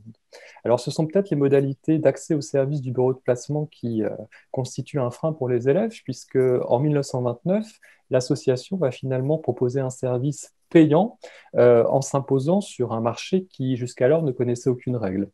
À partir de 1932, l'adhésion à l'association n'est plus obligatoire, mais le service va demeurer payant. Il faut payer 5 francs à l'association pour frais de lettres. En 1934, peut-être pour augmenter l'attractivité de l'association comme de l'Office, les adhérents à la grande masse sont exonérés de ces droits et ont directement accès aux annonces. Mais 2 ans plus tard, les règles sont de nouveau modifiées puisque l'inscription à l'Office est rendue gratuite pour tous les élèves, mais chacun doit s'engager à verser 10 francs pour chaque place qu'il obtient. En 1940 et 1941, la création de l'Ordre des architectes et la promulgation du caractère obligatoire du diplôme pour exercer sont assorties de l'exigence du stage professionnel pour les candidats aux épreuves du diplôme, parmi d'autres modifications des études. L'annulation en 1945 de ces modifications va entraîner l'abandon du stage obligatoire et parallèlement, on relève que le fonctionnement de l'Office du Nègre est modernisé. Il repose désormais sur un système de fiches qui détaille tant les besoins des employeurs que certaines des caractéristiques des élèves. Les médailles obtenues, les références, les places précédemment occupées sont désormais indiquées. Cette évolution, qu'il faut lire dans le contexte économique de la reconstruction, semble porter ses fruits, puisque Melpo, donc le nouvel intitulé du bulletin de la grande masse, ne rend alors plus compte d'offres non pourvues. Les conséquences de la guerre ont aussi, bien sûr, grandement modifié la condition sociale des élèves et leurs besoins financiers. C'est ce que nous allons voir dans la troisième partie d'un complément de formation à une nécessité sociale. Lorsque Nicolas Intersteller prend ses fonctions de directeur de l'école en 1948, il racontera avoir trouvé, je cite, « une maison avec un retard monstrueux et le plus gros pourcentage de tuberculeux parmi les grandes écoles ». En 1949, c'est Melpo qui titre sur la crise grave, je cite, que l'école traverse dans la mesure où, je cite encore, les questions sociales se posent aux élèves des beaux-arts exactement comme aux autres catégories d'étudiants et que c'est pour eux une nécessité absolue de se procurer des ressources, non pour éviter la gêne, mais bien pour subsister. À la direction de la grande masse, une nouvelle équipe souhaite lui donner, je cite, toute l'envergure qu'elle avait avant-guerre et une nouvelle puissance parmi les grandes associations estudiantines. Et parmi les mesures de relance, la réouverture de l'Office du Nègre figure en bonne place. Son fonctionnement est revu, une rubrique lui est consacrée dans Melpo qui relaie les offres et les demandes de place, ainsi, je cite, que des comptes rendus des boulots chez les patrons. Alors, le président de l'Office du Nègre avait intégré le bureau de l'association dès 1947. L'association avait opéré sa réorganisation en 5 commissions, en fusionnant sous la responsabilité d'un délégué unique l'Office et la Caisse des secours. Et en 1949, l'association semble confirmer ce qu'on pourrait appeler ce virage social, puisque si les services de l'Office du Nègre et de la Caisse de secours vont subsister de manière indépendante auprès des élèves, ils vont relever au sein de l'organigramme du bureau, donc à partir de 1949, du périmètre d'action d'une nouvelle commission qui est intitulée celle des affaires sociales. Dès 1933, à la création des prêts d'honneur par l'État, la Grande Masse avait œuvré pour en faire bénéficier les élèves de l'école. Et après la guerre, elle va redoubler d'efforts pour que ses membres jouissent de l'ensemble des aides sociales directes et indirectes qui, en théorie, sont accessibles à tous les étudiants français. En 1949, elle dénonce l'insuffisance du nombre et du montant des bourses d'études qui sont accordées sur critères sociaux et souvent versées avec retard. Et pendant 20 ans, ces efforts continus vont permettre une augmentation du pourcentage des élèves bénéficiaires, sans jamais toutefois rattraper le taux national. Ces inégalités, elles tiennent en partie à la faiblesse des crédits que le ministère de l'Éducation nationale alloue à la direction des arts et des lettres dont dépend l'école des beaux-arts, en comparaison de ceux dont est dotée la direction de l'enseignement supérieur. Dès la fin des années 1940, ce traitement inégal est l'occasion pour la Grande Masse d'un rapprochement avec l'Union nationale des étudiants de France, l'UNEF, puis dans les années 1950, d'une redéfinition de son identité. La dimension syndicale est assumée, bien que cette inclination que certains jugent politique va provoquer le départ d'une partie des membres de l'association. La Grande Masse va ainsi soutenir le projet qui est défendu par l'UNEF de créer une allocation d'études qu'on a aussi appelée rémunération étudiante ou pré-salaire et qui, malgré un projet de loi qui a été déposé à l'Assemblée nationale en 1950, demeurera sans suite. Alors, ces déceptions semblent exacerber la dimension sociale qui semble être donnée après la guerre par la Grande Masse à l'Office du Nègre. Faire la place, au même titre que le prêt d'honneur, la bourse ou l'allocation d'études, est dès lors présenté comme un dispositif qui assure avant tout des ressources financières et donc indispensable aux élèves. Et dans ce sens, l'association soutient même une réorganisation des études qui laisserait le temps nécessaire aux activités de négrifiage, car, je cite, « l'activité scolaire aux beaux-arts, qui consiste en des cours, mais aussi en travail libre, devrait favoriser l'exercice d'une activité rémunératrice organisée, pour peu que les cours fussent groupés, par exemple, en 2 jours chaque semaine. » Bon, on n'obtiendra jamais gain de cause. Cette situation, elle illustre la position ambiguë des études d'architecture à la croisée de l'enseignement supérieur et de la formation professionnelle. Pour la Grande Masse, l'accès aux aides sociales fournit l'opportunité de demander le droit au régime universel d'étudiants pour les élèves de l'école. Toutefois, l'association cultive aussi la particularité que les études d'architecture autorisent, à commencer par faire la place. Et en 1961, dans l'émission de télévision qui s'intitule « L'avenir est à vous » et qui est consacré à l'envers des études, les élèves architectes sont présentés comme les seuls étudiants à pouvoir travailler dès leur première année d'études dans le domaine de leur cursus. Et le jeune élève qui est interviewé, qui est présenté comme gratteur chez un architecte, annonce gagner 70 000 francs par mois en moyenne, quand on sait qu'un boursier en reçoit alors 20 000. Dernière partie, revendiquer un statut dans la hiérarchie du travail architectural. En parallèle, l'Office du Nègre semble devenir l'outil d'un dernier combat pour la Grande Masse à partir des années 1950 et les revendications se déplacent désormais sur les conditions de travail des élèves qui sont engagés dans les agences. Les évolutions que le milieu professionnel connaît simultanément ne sont pas pour rien, à commencer par les négociations qui aboutissent en 1962 à la première convention collective nationale des cabinets d'architectes. Si 3 lois ont déjà été promulguées depuis 1919 pour mettre en place et encadrer les premières formes de conventions collectives de travail, celle qui est adoptée le 11 février 1950 va ouvrir le dispositif à toutes les branches d'activité et non plus seulement à l'industrie et au commerce. Elle va impulser le ralliement des salariés d'architectes au syndicat CGT, des employés, techniciens et agents de maîtrise du bâtiment et des travaux publics, puis la création de sections professionnelles dites cabinets d'architectes, d'abord à Paris et à Marseille. En 1953, ces sections vont proposer une convention collective portant définition des emplois des cabinets d'architectes et réglementant les rapports entre les architectes et leurs salariés que le Conseil supérieur de l'ordre des architectes va rejeter. Finalement réduit à un accord national sur les qualifications d'emploi des personnels des cabinets d'architectes, le texte est accepté par l'ordre le 25 juillet 1953, démontrant aux yeux de la CGT, je cite, qu'il est toujours possible de faire reculer le patronat, y compris les plus réactionnaires, tels que les patrons architectes. Les négociations vont se poursuivre tout au long des années 1950 sur les accords de salaire par département. En 1957, Max Kérien, qui est alors maître des requêtes au Conseil d'État, va saluer ces accords, mais va noter d'une part que les élèves des beaux-arts qui font la place n'en bénéficient pas, et d'autre part que, je le cite, les tarifs payés par les grands anciens à ceux qui viennent gratter dans leur agence ne sont pas de nature à donner aux élèves des beaux-arts la folie des grandeurs.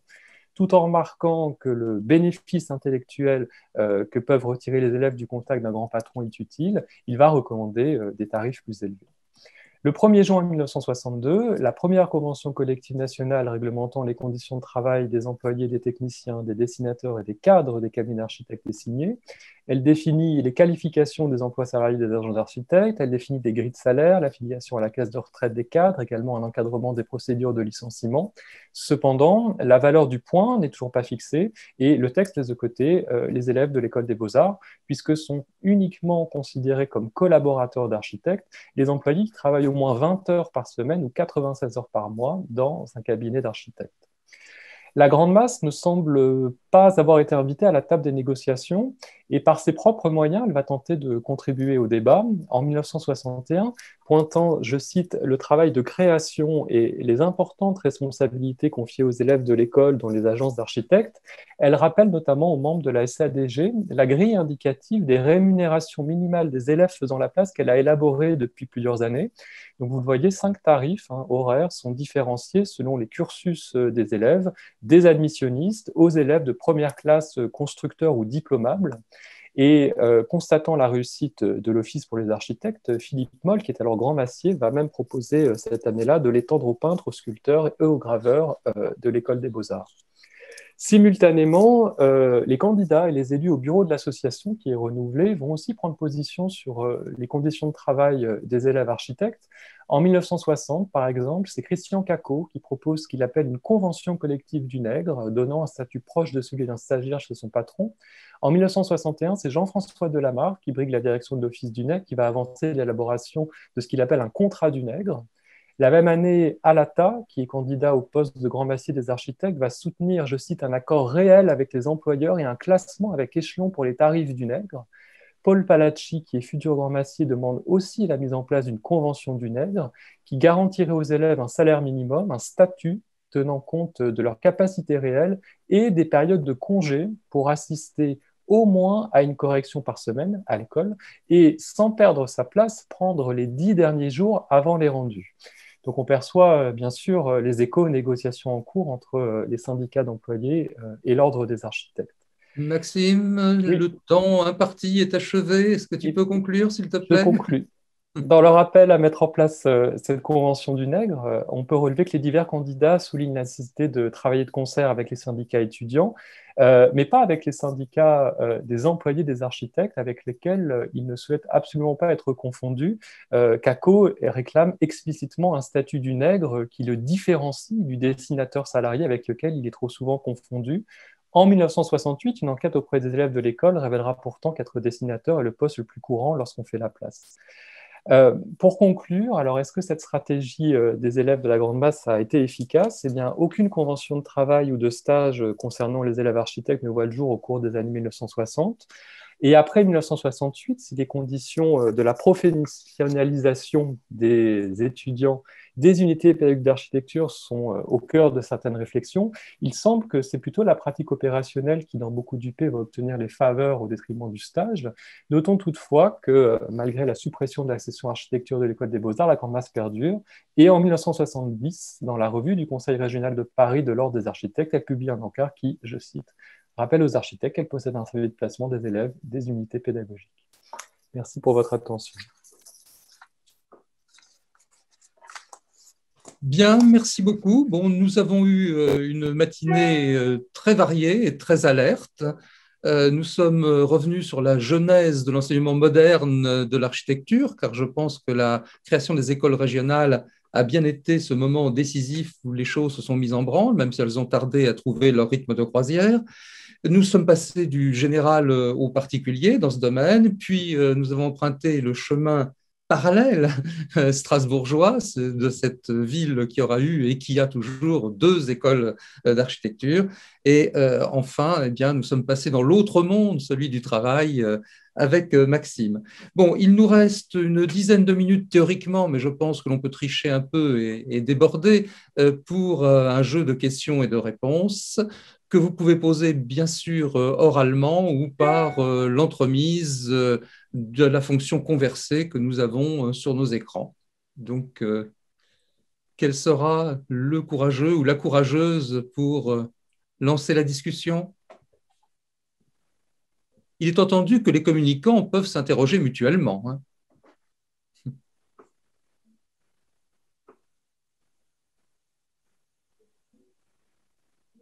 Moi, je vais me lancer, cher Daniel. Ça va au moins permettre de démarrer.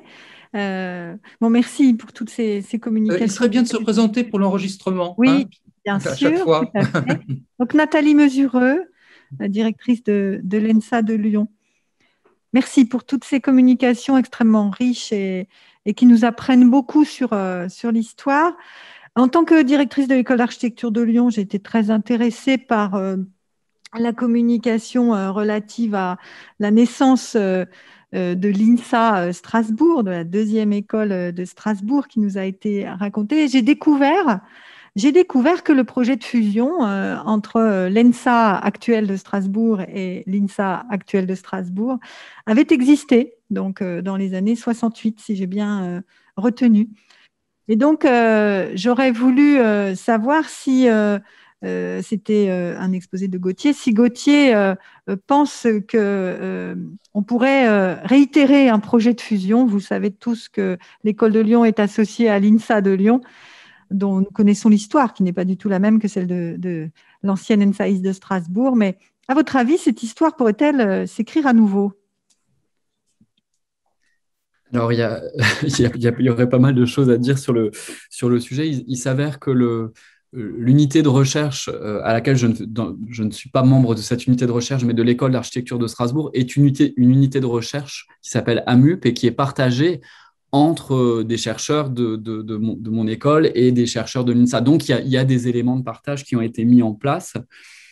Moi, ce que je remarque, on va dire plutôt sur le temps long, et ce qui me frappe, c'est ce croisement d'acteurs sur le terrain local qui collaborent d'un point de vue parfois professionnel, mais quand même une certaine étanchéité, je dois dire, entre les 2 écoles sur la pédagogie. Là, il y a des ponts sur la recherche, il y a sans doute des liens interpersonnels, mais ça reste quand même, en tout cas à Strasbourg, 2 écoles et 2 formations relativement cloisonnées, et aussi avec des approches et des identités assez différentes, et pas seulement sur la dimension technique versus artistique.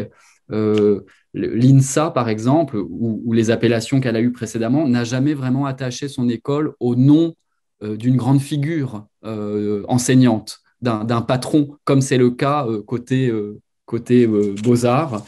Et en tout cas, voilà, c'est quelques éléments de réponse. Je ne sais pas si on peut vraiment aujourd'hui réitérer les choses, mais en tout cas, ça semble très cloisonné. Enfin, peut-être qu'il y a d'autres enseignants de Strasbourg là, qui ont un autre point de vue que le mien, hein, mais il me semble que, voilà, je ne sais pas si c'est très clair ce que je raconte.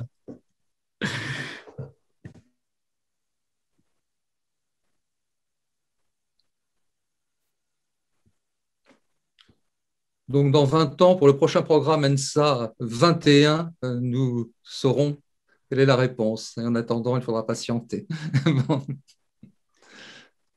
La tutelle reste en partie distincte. Il y a quand même aussi ça hein, qui joue beaucoup, quoi. Oui, mais enfin, disons que les différentes réunions qui ont été organisées ces dernières années entre les universités et diverses écoles montrent que c'est un chantier qui est en cours bien au-delà de l'architecture, hein. Et les soubresauts que connaît Lille actuellement montrent que les choses ne vont pas toujours d'un pas tranquille, mais elles finiront peut-être par se faire.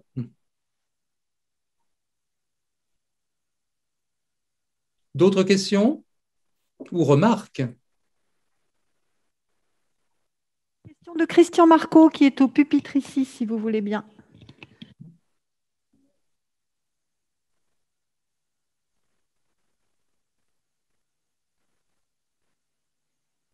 Et vous tous bien, Christian Marco? Non. Ah, voilà, voilà. peut-être. Voilà, Voici. peut-être. Voilà. Voilà. Oui, cette question du rapprochement des écoles d'ingénieurs et d'architectes, hein, qui a toujours été finalement un sujet passionnant. Nous le connaissons un peu à Lyon. Hein. Cet après-midi, sans doute, Michel Moulin l'évoquera. En ce qui concerne l'INSA Lyon, qui est aussi créé assez tôt, hein, je crois de mémoire, en 1957 par le recteur Capel, un des acteurs importants est Henri Longchambon.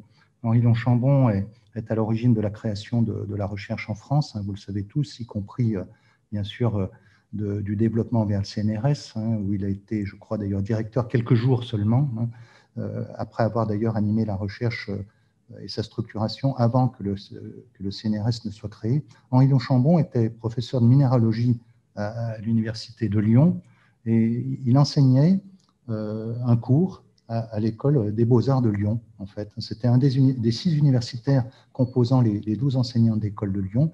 Donc, le rapprochement entre l'INSA Lyon, hein, qui est un autre INSA, bien sûr, que celui de Strasbourg, mais, et l'école des Beaux-Arts, y compris maintenant dans les réflexions plus récentes sur le rapprochement, est quelque chose qui existe. Nathalie a engagé beaucoup de travail dans cette direction-là pour que l'INSA Lyon et l'École d'architecture de Lyon collaborent, hein, même pédagogiquement. Il y a des montages qui sont en cours. Alors, ça ne garantit certainement pas un rapprochement des deux institutions totalement, mais cette idée de science et art, entre guillemets, avec l'artiste et l'ingénieur qui font l'architecte, est un sujet récurrent et très intéressant. Donc, je précisais pour Gauthier qu'à Lyon, on a aussi un peu ce sujet, et ce sujet est tout à fait passionnant. Peut-être Nathalie voulait peut-être dire un mot. Non, je voulais juste signaler qu'une personne dans l'amphithéâtre aussi demande à pouvoir poser une question, si Daniel Lecouédic en est d'accord. Ben, évidemment. Je la fais installer au pupitre. Il s'agit de Mireille Gruber qui va donc intervenir. Bonjour à tous, donc Mireille Gruber, ancienne directrice de l'école de Chaillot, mais c'est en tant que membre associé de l'Académie d'architecture que je voulais parler là maintenant, parce que ce que j'ai entendu ce matin et qui est complètement passionnant fait écho avec un travail qui est en cours en lien avec les archives de l'Académie d'architecture. Vous savez que l'Académie est l'héritière de la Société centrale d'architecture et qu'elle en est le dépositaire des archives.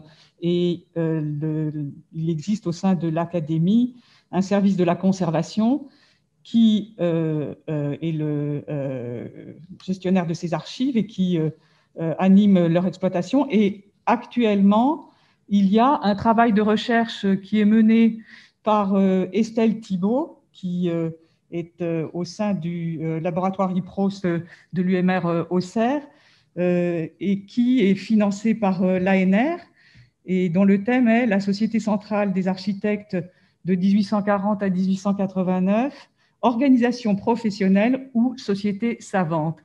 Et j'ai eu l'occasion d'assister à un premier séminaire sur les recherches qui sont en cours, et ça rejoint complètement les problématiques de ce matin et les péripéties auxquelles ont été soumises les sociétés d'architecture provinciales, interagissent bien entendu avec celles de la société centrale, avec des complicités et des tensions qu'on retrouve et qui sont très, très liées, bien sûr, à la façon dont on va pouvoir ou non influencer l'enseignement. Et donc, ces recherches sont essentielles pour connaître l'évolution de l'enseignement de l'architecture en France. Voilà le niveau national par rapport aux niveaux régionaux. Merci. Alors, rappelons qu'à la Société centrale, il y avait des membres résidents et des membres non résidents. Pour être résident, il fallait être parisien. Le débat s'est posé pour la Seine-et-Oise et après de longues discussions, on a pensé qu'ils étaient provinciaux et donc non résidents également, bien que versaillais. Je peux répondre aussi sur ces questions. Oui, effectivement, la Seine-et-Oise et Versailles se sentaient provinciales. Et de toute façon, quand on regarde la pratique à cette époque, elle diffère entre Paris et même les villes de la Seine. On trouve dans le périurbain autour de Paris des comportements qui ressemblent beaucoup plus à ce qu'on trouve de la pratique en province que ce que l'on trouve à Paris, notamment pour la construction des écoles. Alors, un point aussi, hein, il était tout à fait fréquent d'avoir une double, voire une triple appartenance. On pouvait tout à fait être membre de la Société centrale, de la SADG et de l'association provinciale. Et je ne sais pas si vous avez remarqué dans mon PowerPoint, mais les principales photos que j'ai trouvées des membres de l'association provinciale viennent du fond de l'Académie d'architecture parce qu'ils sont devenus membres de la Société centrale.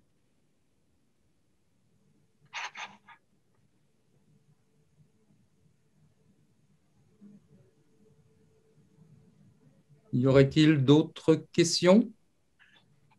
Bien que nous soyons passés dans le rouge, nous avons dépassé midi, mais le sujet en vaut la peine.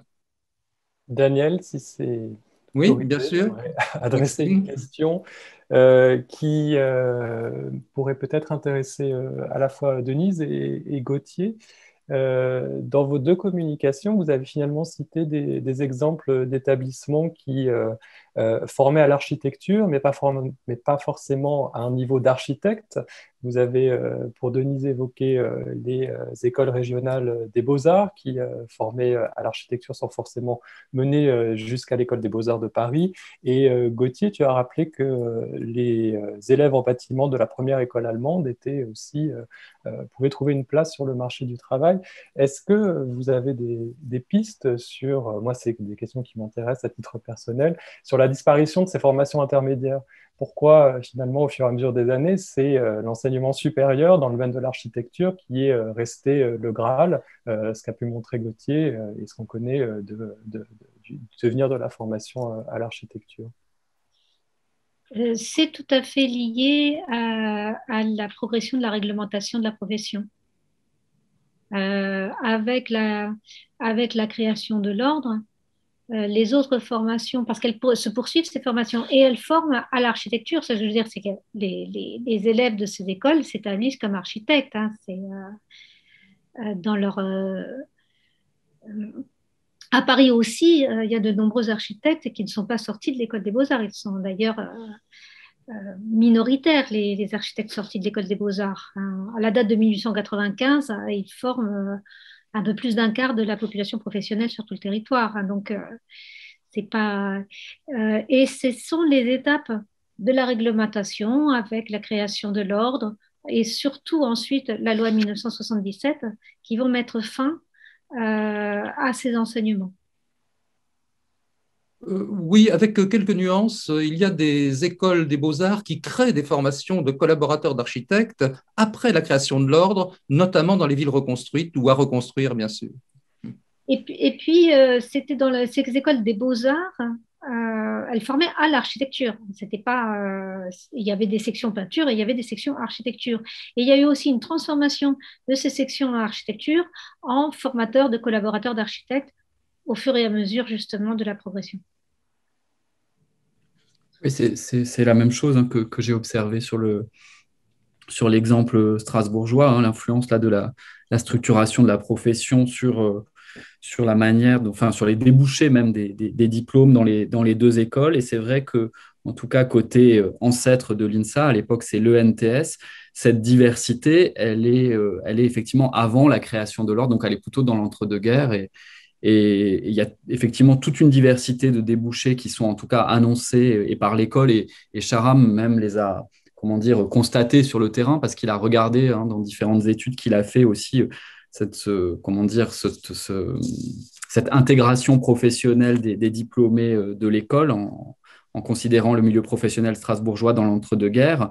Et on voit que voilà, c'est peut-être certains éléments, peut-être entre guillemets les meilleurs éléments qui sont architectes, on va dire, comme on dirait aujourd'hui, en leur nom propre, et après, les diplômés titulaires de ce brevet qui occupent toute une diversité de postes. Ce qui est frappant, mais en même temps, ça s'explique aussi, c'est que comme il y a une antériorité à Strasbourg de la création de l'école technique, pendant longtemps, l'école technique, elle tient le haut du pavé, effectivement, en nombre de diplômés, et les architectes qui viennent de cette école sont très nombreux dans le milieu professionnel de l'entre-deux-guerres à Strasbourg. Et puis vraiment, les choses s'inversent progressivement après la Seconde Guerre mondiale et effectivement la création de l'ordre et les éléments que rappelait Denise, effectivement. Merci.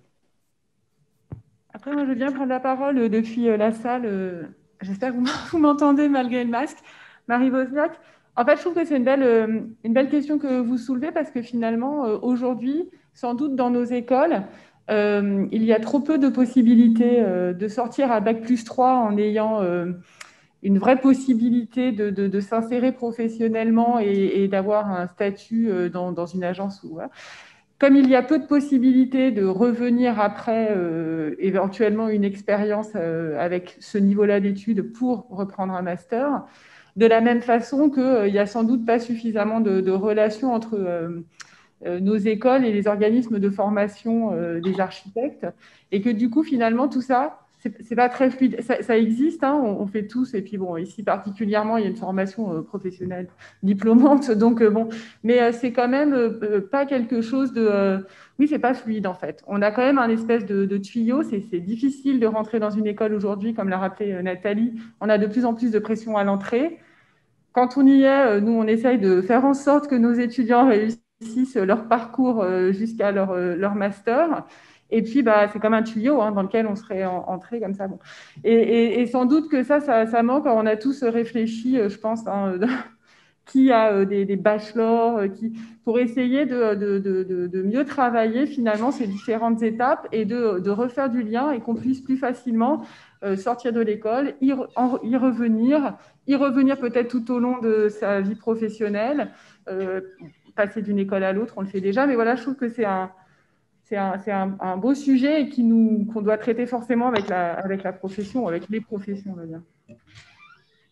Si je peux rajouter quelques mots là, par rapport à la question de Maxime, je crois que, et malheureusement, je n'ai pas vu de communication à ce sujet, il faudrait mentionner Promoca.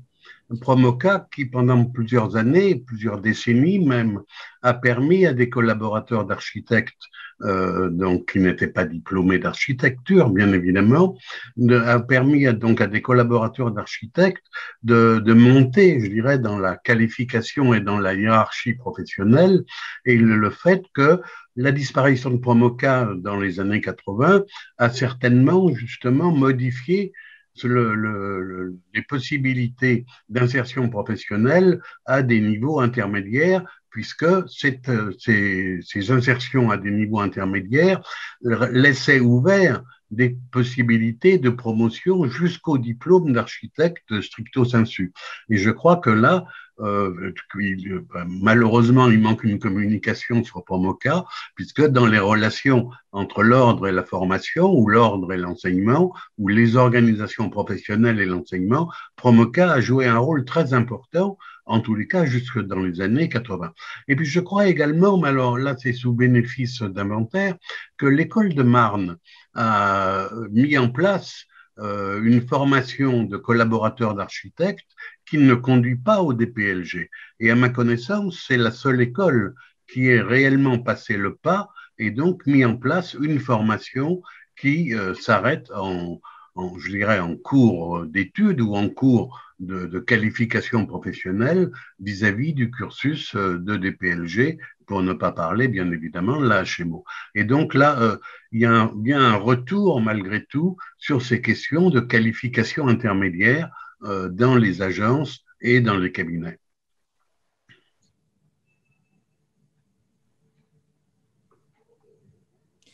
Bernard, tu ne t'es pas présenté, mais tout le monde te connaît, donc bon. Désolé, alors Bernard Aumont, donc professeur honoraire à Paris-Val-de-Seine.